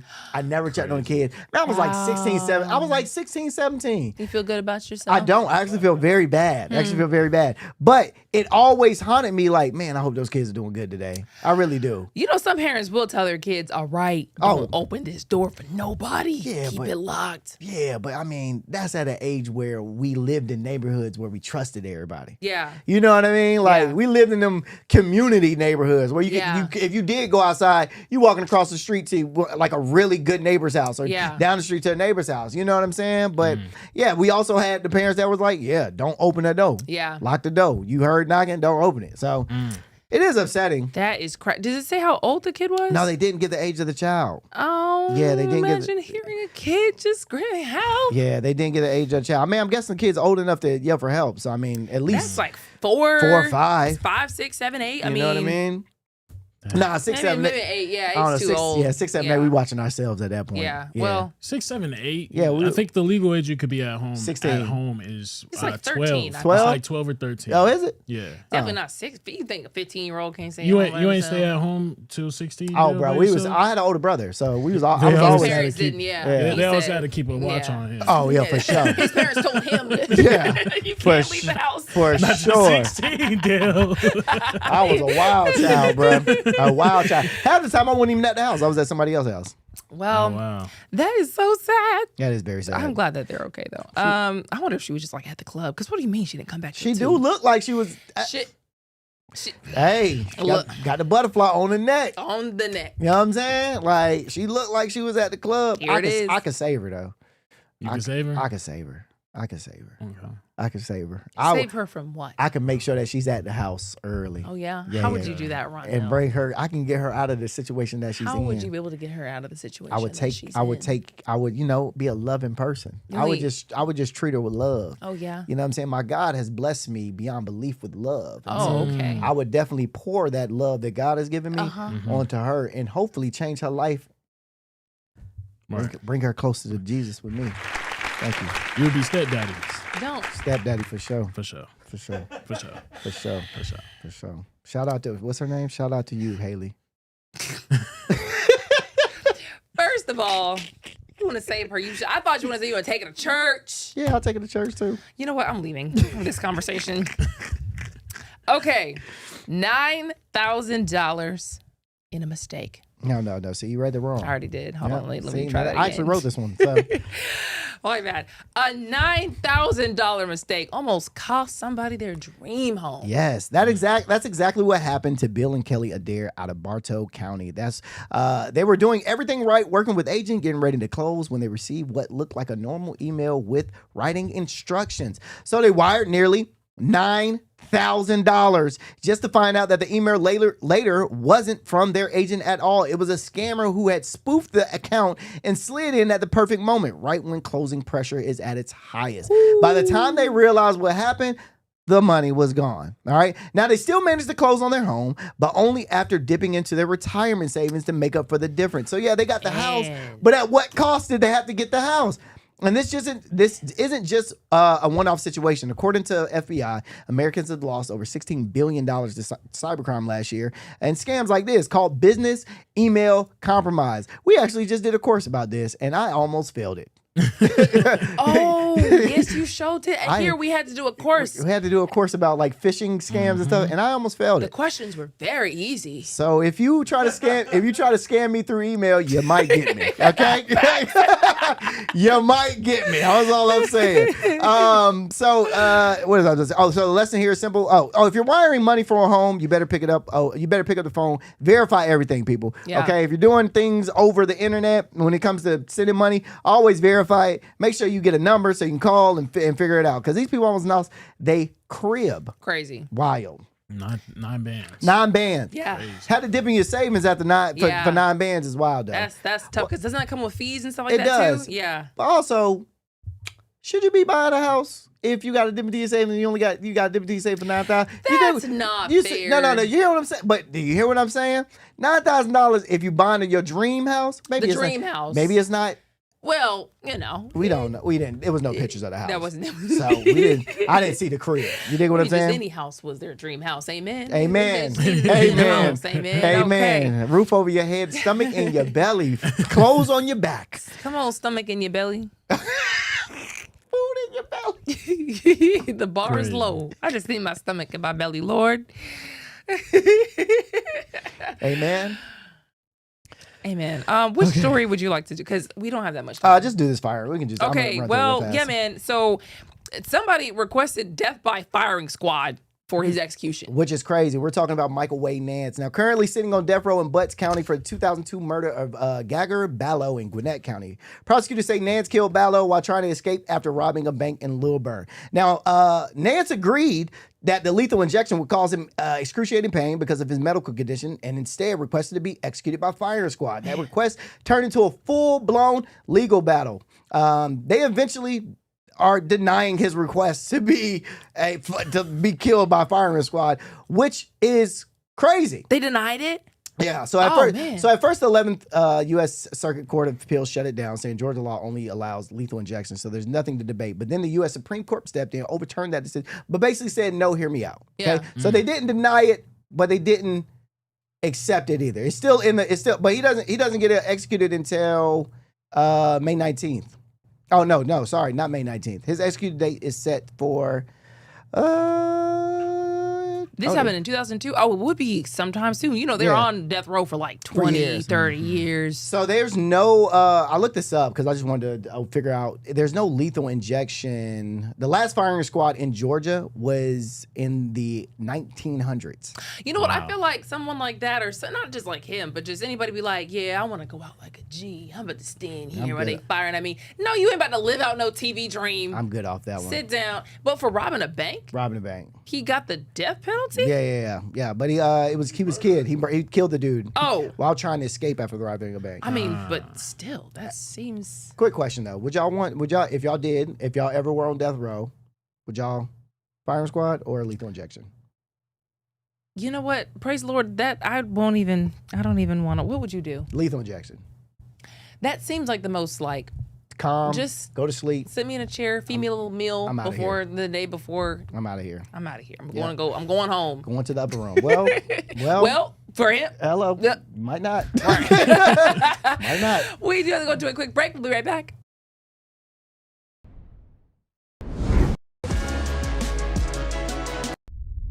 A major move today. Hot 97 is expanding. Hot 97 has launched a full streaming television channel. Hot 97 is no longer just a radio station, it's now a streaming network.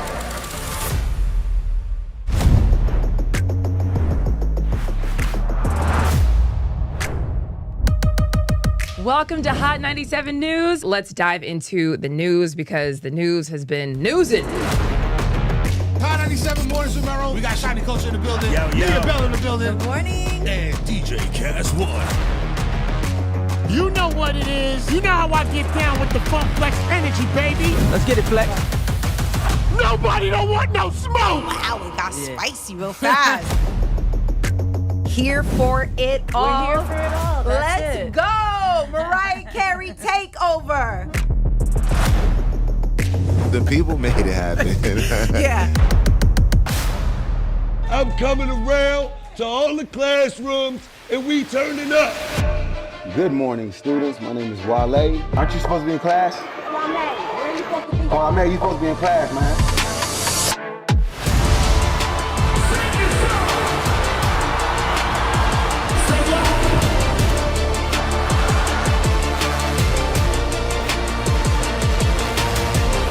Rihanna has become a true worldwide icon. Congratulations on the job. We listen to Hot 97 every day. We can't wait to hear you guys even more. Hey, let's go!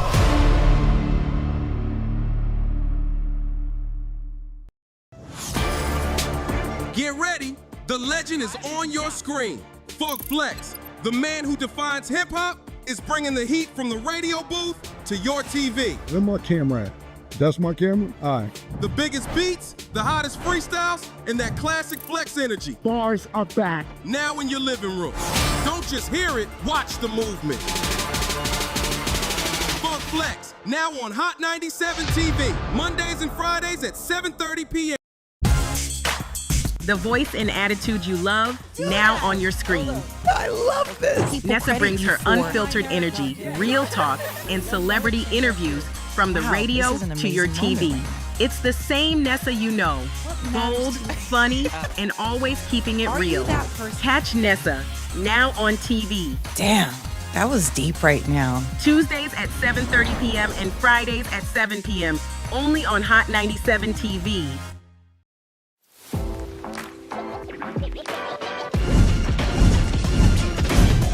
Welcome to Hot 97 News Atlanta. Chris here with Rondell with 2 N's. What it do? Give it up to you. And Million. Hey, the fact that this is a reality. Brand new live news show. I'm your host, Lana Harris. There is so much going on in this country and in this world. Civil unrest. Nobody's going to trust that. Any of this sounds, like I said, it sounds good. Yeah. It does sound beneficial.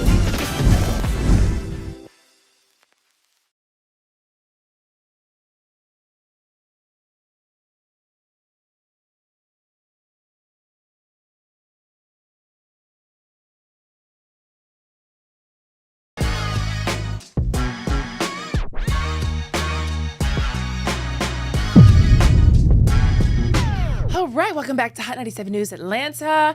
Diving back into the news. Y'all gonna stop messing with these churches. Told y'all stealing copper wires. Now y'all dumping tires, which is crazy. Oh, that rhyme. Okay. A church in DeKalb County didn't just wake up to blessings. They woke up to hundreds of Sorry, Oh, yeah. That's it. Hundreds of dumped tires on the property overnight. We're talking about Temple of Faith Apostolic Church, where Pastor Herman Elson says this didn't happen once. It happened 3 times in a single month. The latest incident, over 300 tires dumped between March 21st and 22nd, leaving the church stuck with a massive cleanup bill and an environmental mess nobody signed up for. Now, here's where it gets deeper.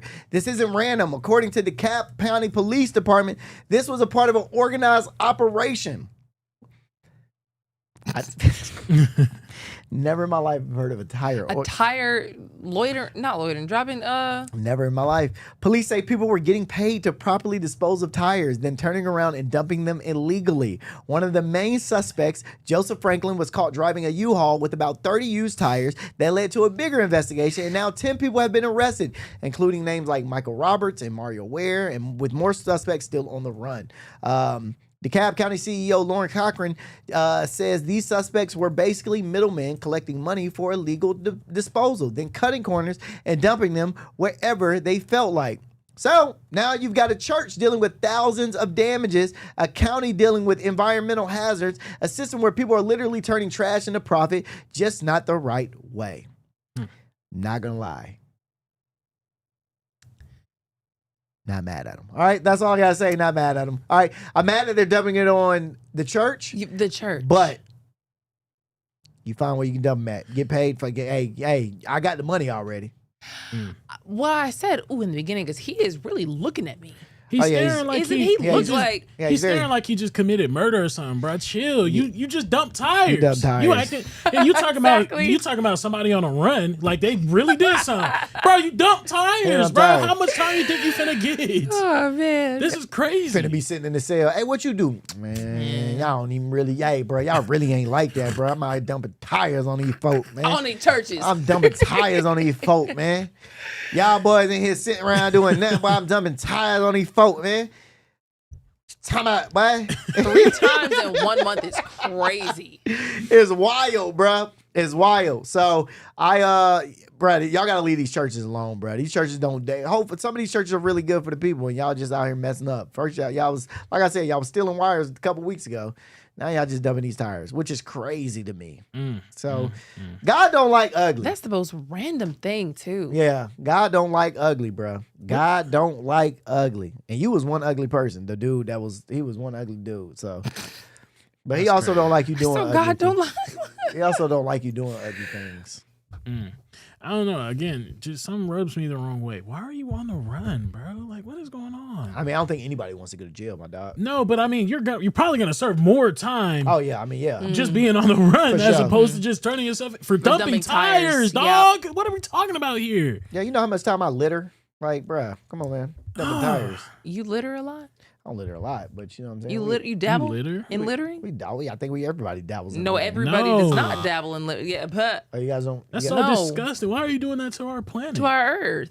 I better not see y'all drop a nab bit of Yeah, nothing. you won't. ever. I find the trash can. I better see y'all not drop a nab bit of nothing. What do you on the litter? road. You just throw stuff out the window. It's like little pieces you of paper. look like you just throw. Yeah, it's just little, throw it out it's the just little window. piece of paper. crazy. Ain't nothing crazy. It's just little piece of That's paper. crazy. Hey, That's I'm not throwing like wild stuff. Now, if I'm eating like some chicken or something, I throw like the chicken bone out the window. But that's biodegradable. That's the most Atlanta thing I've ever heard. I'm just throwing chicken bones out the window. You just driving behind, just getting hit with chicken bones. Yeah, I mean, it'll go into the earth. I've thrown like a banana peel or like a apple core, something that's going to get eaten immediately. I've been camping and that will get eaten by one of these. How's mine? Like a cup.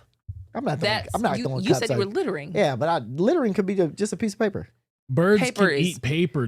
They might try and eat it and then they choke and then what? That bird, Then They're what? dead. That bird's a dumb bird that can't because why is it eating paper? You ever Who seen a are bird you? eat paper? It's a dumb bird. Okay, that's all I gotta say. They ain't no. I've never seen a bird eat paper. That's a dumb analogy that you just tried to make me feel stupid. A bird can eat paper. When you ever seen a bird eat paper? Never, ever. That's never happened. You got a point. Yeah. What? Never. You got a point. You got a point. This You way I got gotta me. stay in school. Flat out. And there's an education bill in Georgia that just passed unanimously in both parts of Congress, which is dang near impossible these days. So what is this? Yeah, so this is Georgia. Georgia lawmakers have just passed a bill called House Bill 1193, and this bill may actually help the kids in Georgia by a lot. Reports are saying Georgia will be spending over $100 million to help these kids read. So the plan would send literacy coaches into elementary schools across the state. We talked a little bit about it, but last time we talked about it, they was pushing $60 million. This is now $100 million. Unconfirmed, but it could get up there. So in other words, they'll be sending reading coaches to every elementary school in Georgia, and this bill has passed and is headed to Governor Brian Kemp for approval. In this state, and the state isn't just hiring an old Joe Blow. They're not just hiring anybody for these positions as reading coaches. These people that they hire, they have to be certified. They have to meet certain requirements. They have to have at least had 5 years of successful teaching or literacy experience and must have training in reading research and dyslexia support. Gavin Newsom probably needed that. The dyslexia support. Yeah. So Georgia is really looking out for the people right now. Their tasks as one of the teachers, as one of the coaches, would be working with the teachers on lesson plans and tracking reading progress and even training the staff to help the kids read better. Now, I was telling y'all about this because apparently COVID actually did a big amount of damage to us and the kids and how they read, and it's still affecting us to this day. State test results show about one out of every three third graders in Georgia is not reading at the level the state wants. This is scary because, again, at ages 4 to 5, kids should be able to, recognize letters, sounds, and simple words. At ages 6 to 7, this is first and second grade, they should be reading basic sentences and short books independently. By the age of when they get into the third grade, these kids are expected to read fluently and understand what they read and see exactly, and see. I mean, you should be reading chapter books at this point. Third grade? Third grade, small chapter books. Think about it. This is like Diary of a Wimpy Kid books. Okay. Stuff like that. You should be at least at this point, getting through it. So our kids is not getting that. They're not meeting these standards. And this is why they decided to actually put money behind it. And $100 million at that, that's amazing.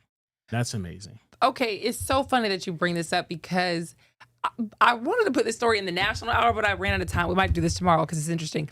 Linda McMahon was just talking about this. That is the education secretary. Did you see that? I saw bits of it. She was on Fox News. They were asking her, so, where are we with kids and how are they doing in this country with education? Like, how are they doing scholastically in this country was the question. And she was like, we're doing terribly. Yeah. Like flat out. It was like so blunt. She said, our education system has failed our kids. I'm looking at her quote right now. She said the latest NAEP scores, which is a national report card which is released, she said only about 30% of high school and 8th graders can read proficiently or do math proficiently. Gosh. 30%. 30% can do it. That's what wild. I'm saying, bro. That's what I'm saying. COVID really took a big hit on these kids. And it's not just COVID either. I would argue it's them tablets. It's the social media. It's that Roblox that you be having your kids on. Why do you have your kids on Roblox more than they are on their homework? It doesn't make sense. It doesn't make sense to me. And that was Linda McMahon that said that. That was the education secretary of the United States, Linda McMahon. That's crazy. She's Vince McMahon's wife. That's crazy. That's crazy. WWE's Vince McMahon, formerly WWE's Vince McMahon. Crazy. Yeah. But Georgia has already tried to test this idea in a couple of schools, and they've seen some improvement from the kids. They said that the kids improved by about 15% on average in just 1 year of this test. So now they're moving it statewide. So the proposal is no longer being negotiated, and it passed both Georgia House and Senate. And again, it's going to Governor Kemp, and good for us. There's no reason why Governor Kemp would say no to this. See, this is sorry, please. What was that? What was the statistics on? She said, look at her quote. Her quote is, we're doing terribly. I mean, our education system has failed our kids. The latest NAEP scores, which were released just after the president took office, and that's a national report card, only about 30% of high school and 8th graders can read proficiently or do math proficiently. Think about that. Public schools across the country, only about 30%. Some places 35%, but it's just terrible, end quote. Dang. I'm looking at these from 2008. That's when I graduated high school. About 35% could do it, could read. And about 23% could do math. Oh, God. Dang. Hey, God, dog. But public schools are not trying to teach kids at all. Not even. I don't want to talk about it for real. Like I can talk about it, but there was just one time I was in. Were you guys in advanced courses? Yeah. Yeah, right. You never had AP classes or anything? No, didn't take no AP classes. Not that I wasn't smart though. You were smart. You were smart. I just want to let y'all know I was smart. I was definitely smart. I just didn't apply. I didn't apply myself. Use is smart. That's it. And use is important. Y'all not about to do me like that. I didn't apply myself. Okay. I will say this: when I talked to your dad, bro, I seen how educated he was. I was like, wow, like Dale could get there. Like, for real. What happened? That apple bar fell way far from the tree. If Dale applied himself, boy, I swear to God, he'd be a genius in this thing. He'd be a genius in this thing. Y'all ain't right. No. Y'all ain't right. You must have Rondell president job. No, real talk. Kudos to your pops, bro. He was a really smart man, though. He's really smart man. I just, I didn't apply myself, but I never had an AP class. No. You need to press your job real quick. I'm good over here. But real talk, I don't want to be too mean on the teachers because I mean it's like there's only so much that they can do. That's true. I only say that because there's certain schools where they don't have enough funding to have a second teacher in the classroom.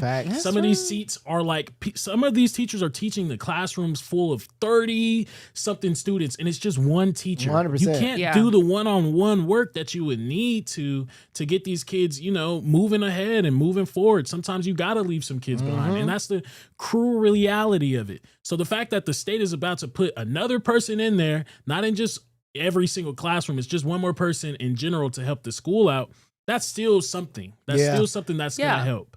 No, I feel that we also should have kind of recognized what our country feels about education when we put Vince McMahon's wife in charge of education. Crazy. The WWE guy, his wife. Yeah, what's his reading level? No background in education. Yeah. She's going to be the education secretary. But at least she's honest. You know, it is sad. Like the classes that they just have, public school students, and they do not care. I went back to high school, we'll move on, but I went back to high school to visit years ago, and they were taking a test in this teacher's class I went to go visit. It was like a volleyball coach. He walked out. I was like, oh, did you say you were going to take a test? And he was like, oh, no, they need to cheat. Oh, He started to say, oh, they need to cheat. He knew. He knew. He did not care. I respect that man. And that's why. I respect that man. Shout out, rest in peace, Coach Horton, because Coach Horton used to do the same thing to us. Every year basketball season rolled around, we know everybody in that class was getting an A because he didn't care to teach. Yes, but shout out to Coach Horton. Rest in peace, Coach Horton. Loved you. That was a good dude right there. All right. Well, not too much on us teachers. I'm sorry. I was just a teacher, So even he's letting them cheat. He's letting them cheat together. That's teamwork building skills that they could develop later on in the future. There it goes. There, you see? And that is why Lynn McMahon said, we're doing terrible. Because think about, we'll move on now, but think about China. Yeah, China is not playing games. Why'd you have to go there? China's kids very smart are doing kung fu with robots right now. Kung fu with robots. And you already know. We showed you the video of them doing that's not even me just being they're literally doing kung fu with robots. We saw it. That's not fair though, Lana. Y'all want to talk about our look at the standards. Keep it a buck. Yeah, you're right. Keeping it a buck. Anywho, I'm gonna go to Wayfair. Okay. I really want to talk about, because I saw this online. Did y'all see that Atlanta just got a new little Wayfair spot? It's right where Walmart. Have y'all been? Used to live in West Midtown. You remember that Walmart right there up under up under La Brea? The one that is in the so you get off 75. It's a Kroger right there. Kroger right there. Yes, right up under La Brea. Yep, that is where the Wayfair is. So we're talking. So if you guys don't know Wayfair, we're talking about Wayfair, which is an online. You can buy things online at a very. That was what I need. What? You got just what I need. Is that the jingle? Oh yeah. You don't know. So it's a place to buy like really cheap. I ain't gonna say cheap. I ain't gonna throw Wayfair. I ain't gonna throw them under the bus. And it's not cheap. It's a place to buy things. Yes. All right, you know what I mean. And this is your typical walkthrough store either. So this is one of two walk-in stores because it's online. It's an online store. This is a actual walk-in store. You can go and see stuff. So they got 18 different departments, everything from furniture to decor to appliances, a full sleep center, and even an all-day cafe called The Porch. So yeah, you can buy a porch and then a latte at the same trip. So here's where it gets smart. If it can fit in your car, you can take it home right then. If not, then then you've got a full fulfillment center out in McDonough ready to ship the bigger prices straight to your door. So they basically merged a warehouse within a showroom and said, figure it out. Which is smart. Well, just like IKEA. IKEA does the exact same thing. But there's a lot of controversy around Wayfair. I was thinking about it. I didn't want to say it. Take it there. Before y'all get there, what is Wayfair? I've never used it before. Wayfair is a place to go. It's a place online to go buy. I mean, it's just like a furniture. Yeah. Furniture. Okay, but it's like it's like IKEA furniture. Okay. But a little bit cheaper. It's like I would say it's better. I don't know. It's better than IKEA? I ain't gonna say it's better. They had some bums. They like on the same level. Whoa. IKEA furniture is in top? No. Y'all think? Wow. It's okay. IKEA furniture. Fine. Yeah, I thought that was straight. No, it's fine. IKEA furniture. You gotta build it yourself. Yeah, it's like starter furniture. It's like low key expensive starter furniture. Yeah. It's like I just got my first crib. Like, let me go buy some IKEA stuff. Because you could get it probably built at Walmart for cheaper. Wait, do you got IKEA? Nah, I mean I got Goodwill. I went to Goodwill to get my furniture. Well, then probably better than IKEA, low key. I guess we got to see where the bar is first.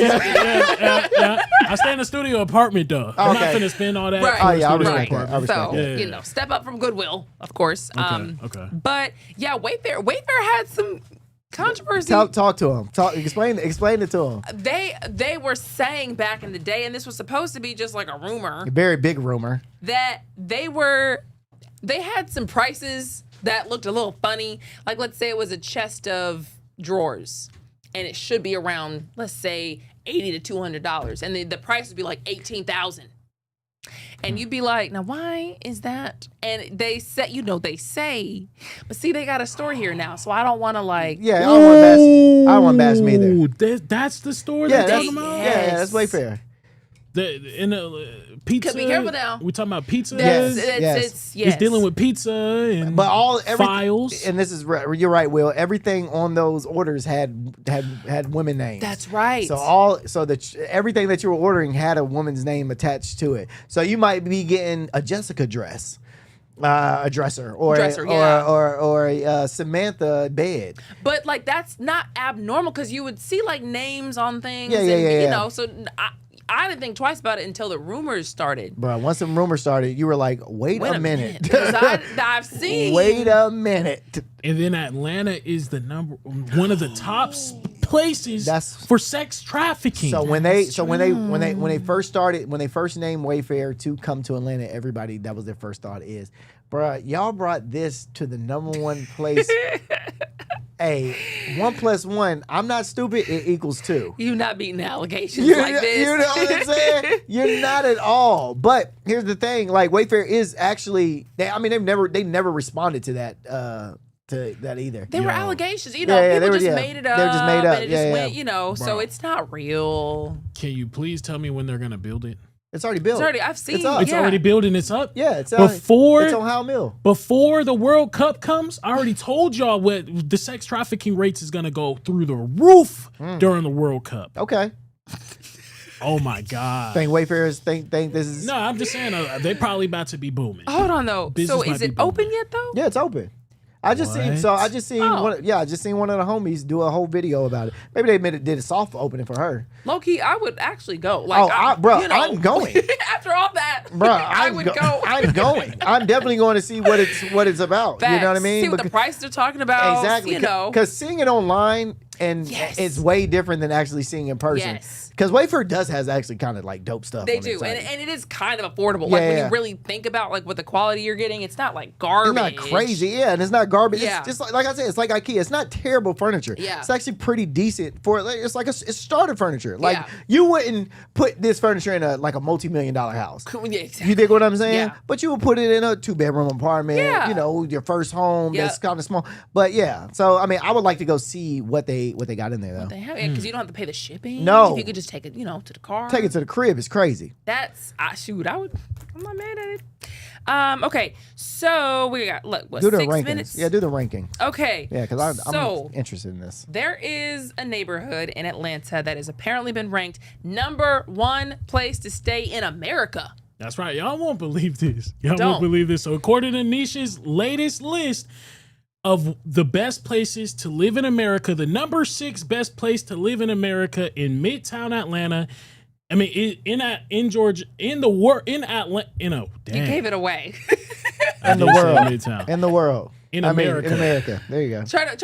Yeah. All right, yeah, I guess. According to Nish's latest list of best places to live in America, the number 6 best place to live in America is Midtown. Let's go. Midtown. Come on, Midtown. I used to live in Midtown. What y'all think about it? You think it was, but in America though? Yeah, West Midtown is. Oh no, not in America. No.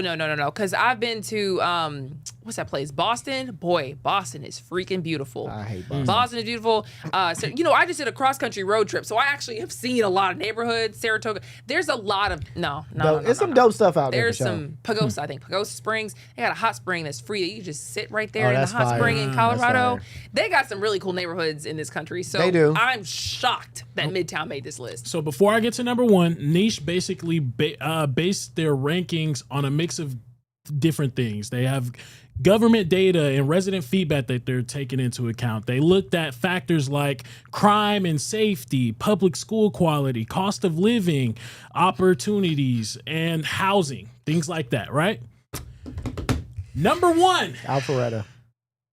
Give it to me, Will. Is it? Oh, Atlantic Station. What? Atlantic Station. They got number 1. The number 1 ranked.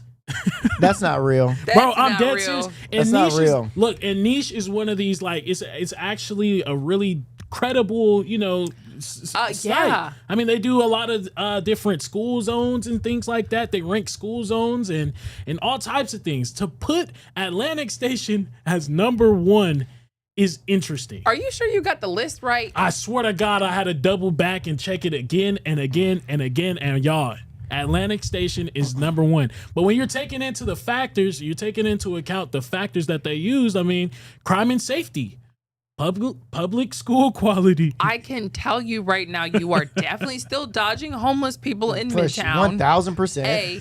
B, boy, one time I told my mom to come visit me in Midtown when I first moved in. And I was like, oh, it's super safe. We walk at night because you can walk. I mean, you're dodging homeless people, but not that many. So it's fine. You can walk at night. You can whatever. So I told her to come. We're going to get on scooters. We're going to go eat somewhere. And her first time coming to visit, we get on the scooters together and we see what looks to be like a homeless man like fight. And they start fighting. I was like, wait a minute, Mom. Like, let's pause here. We were at the top of the block trying to go down this hill. So we, pause real quick so this fight can just be whatever it is. Somebody else comes up, pulls a gun. What? And so then, yes. And then we're like, whoa, shoot. And so we had to know. I had just told her how safe it was. Boy, man, that was baby. my Oh, my baby. That Oh, my never God. happened before. Mind you, they just had the teen takeover. There's Yes, in Atlantic Station. At Atlantic Station, there's like multiple. Dale, when we're going through the Atlanta stories, do you see Atlantic Station all the time? Always there, all the time. But I'm trying. Always there. They literally just had something like a shooting just like a couple of days ago, bro. I kid you not. They just had somebody get shot at Atlantic Station or near that area. It was good, like you're saying in the comments, back in like 2000. Yeah. It had a time. And it's still cool. Like, I'll still go to eat. That Mexican restaurant is still really good. It is. I still go to that movie theater sometimes. Like, it's Shop. it's fine. I go shopping stuff. But, like, The best place in America? Crazy. You must not have been anywhere in America. Best ghettos in America for sure. That's The best ghettos is That's a fun one. But I mean, when you do take into account, they also said that they looked into things like access to amenities, restaurants, parks, and entertainment. It's right. If you stay right there, it is there. It's a nice little entertainment area there, especially It during the is. Christmas times and things like that. Maybe they went during Christmas time. They had probably to. went. This place is great. Man, these people are amazing. Imagine living right next to this. Man, these people are amazing. Oh, you got God. a Publix. Oh, man. You had a Publix, which is gone now, but you had a Publix, you had a movie theater, you had restaurants, you had ice skating. You had the whole in winter. shebang. Yeah. Yeah, I mean, I would want to live there if I didn't know. Was ready to die. Yeah, for sure. 100%. You're ready to die. Yeah, why not? Just go live there because Atlantic Station should never. Cirque du Soleil's in Atlantic Station. Yeah. Yep. They Top also in took into America? account prices. They said that, it's affordable. To live in Atlantic Station? Yeah, they said the they looked at condos are pretty affordability. cheap. The condos I was looking, because they're old. They're like old condos. You can get one for like, a couple years ago at least I was looking, and it was like $250. I mean, that was good. That was good for, the standard. You get one for like $250 for like a 1-bedroom, 1-bathroom. It's not great. It's a condo for $250K, but it's, for the location, it was good. Bowling alley. Here's a bowling alley. That's right. Oh, no, we got to go. So it is number one then. No. It's not number one. I ain't number one. In no. Atlanta? No. Negative, my brother. I don't know. I'd have to think about that, but we have to go. Thank you so much for hanging out with us. We will see you tomorrow.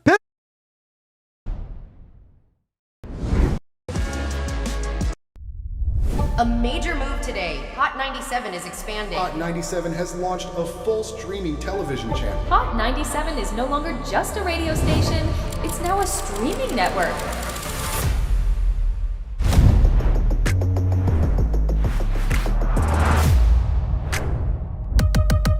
Welcome to Hot 97 News. Let's dive into the news because the news has been newsing. Hot 97 mornings with Mero. We got Shiny Culture in the building. Leah Bell in the building. Good morning. And DJ Cass One. You know what it is. You know how I get down with the Funk Flex energy, baby. Let's get it, Flex. Nobody don't want no smoke. Wow, it got spicy real fast. Here for it all. We're here for it all. Let's go. Mariah Carey takeover. The people made it happen. Yeah. I'm coming around to all the classrooms and we turning up. Good morning, students. My name is Wale. Aren't you supposed to be in class? Wale, where are you supposed to be? Oh, man, you supposed to be in class, man.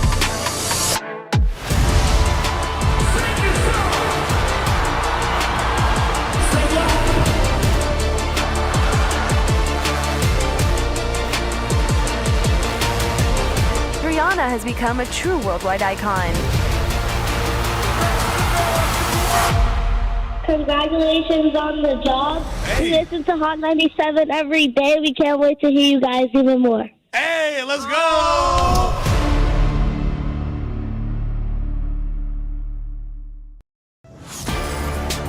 Get ready, the legend is on your screen. Funk Flex, the man who defines hip-hop, is bringing the heat from the radio booth to your TV. Where my camera at? That's my camera? All right. The biggest beats, the hottest freestyles, and that classic Flex energy. Bars are back. Now in your living room. Don't just hear it, watch the movement. Funk Flex, now on Hot 97 TV, Mondays and Fridays at 7:30 p.m. The voice and attitude you love, now on your screen. I love this. Nessa brings her unfiltered energy, real talk, and celebrity interviews from the radio to your TV. It's the same Nessa you know. Bold, funny, and always keeping it real. Catch Nessa, now on TV. Damn, that was deep right now. Tuesdays at 7:30 p.m. and Fridays at 7 p.m. only on Hot 97 TV.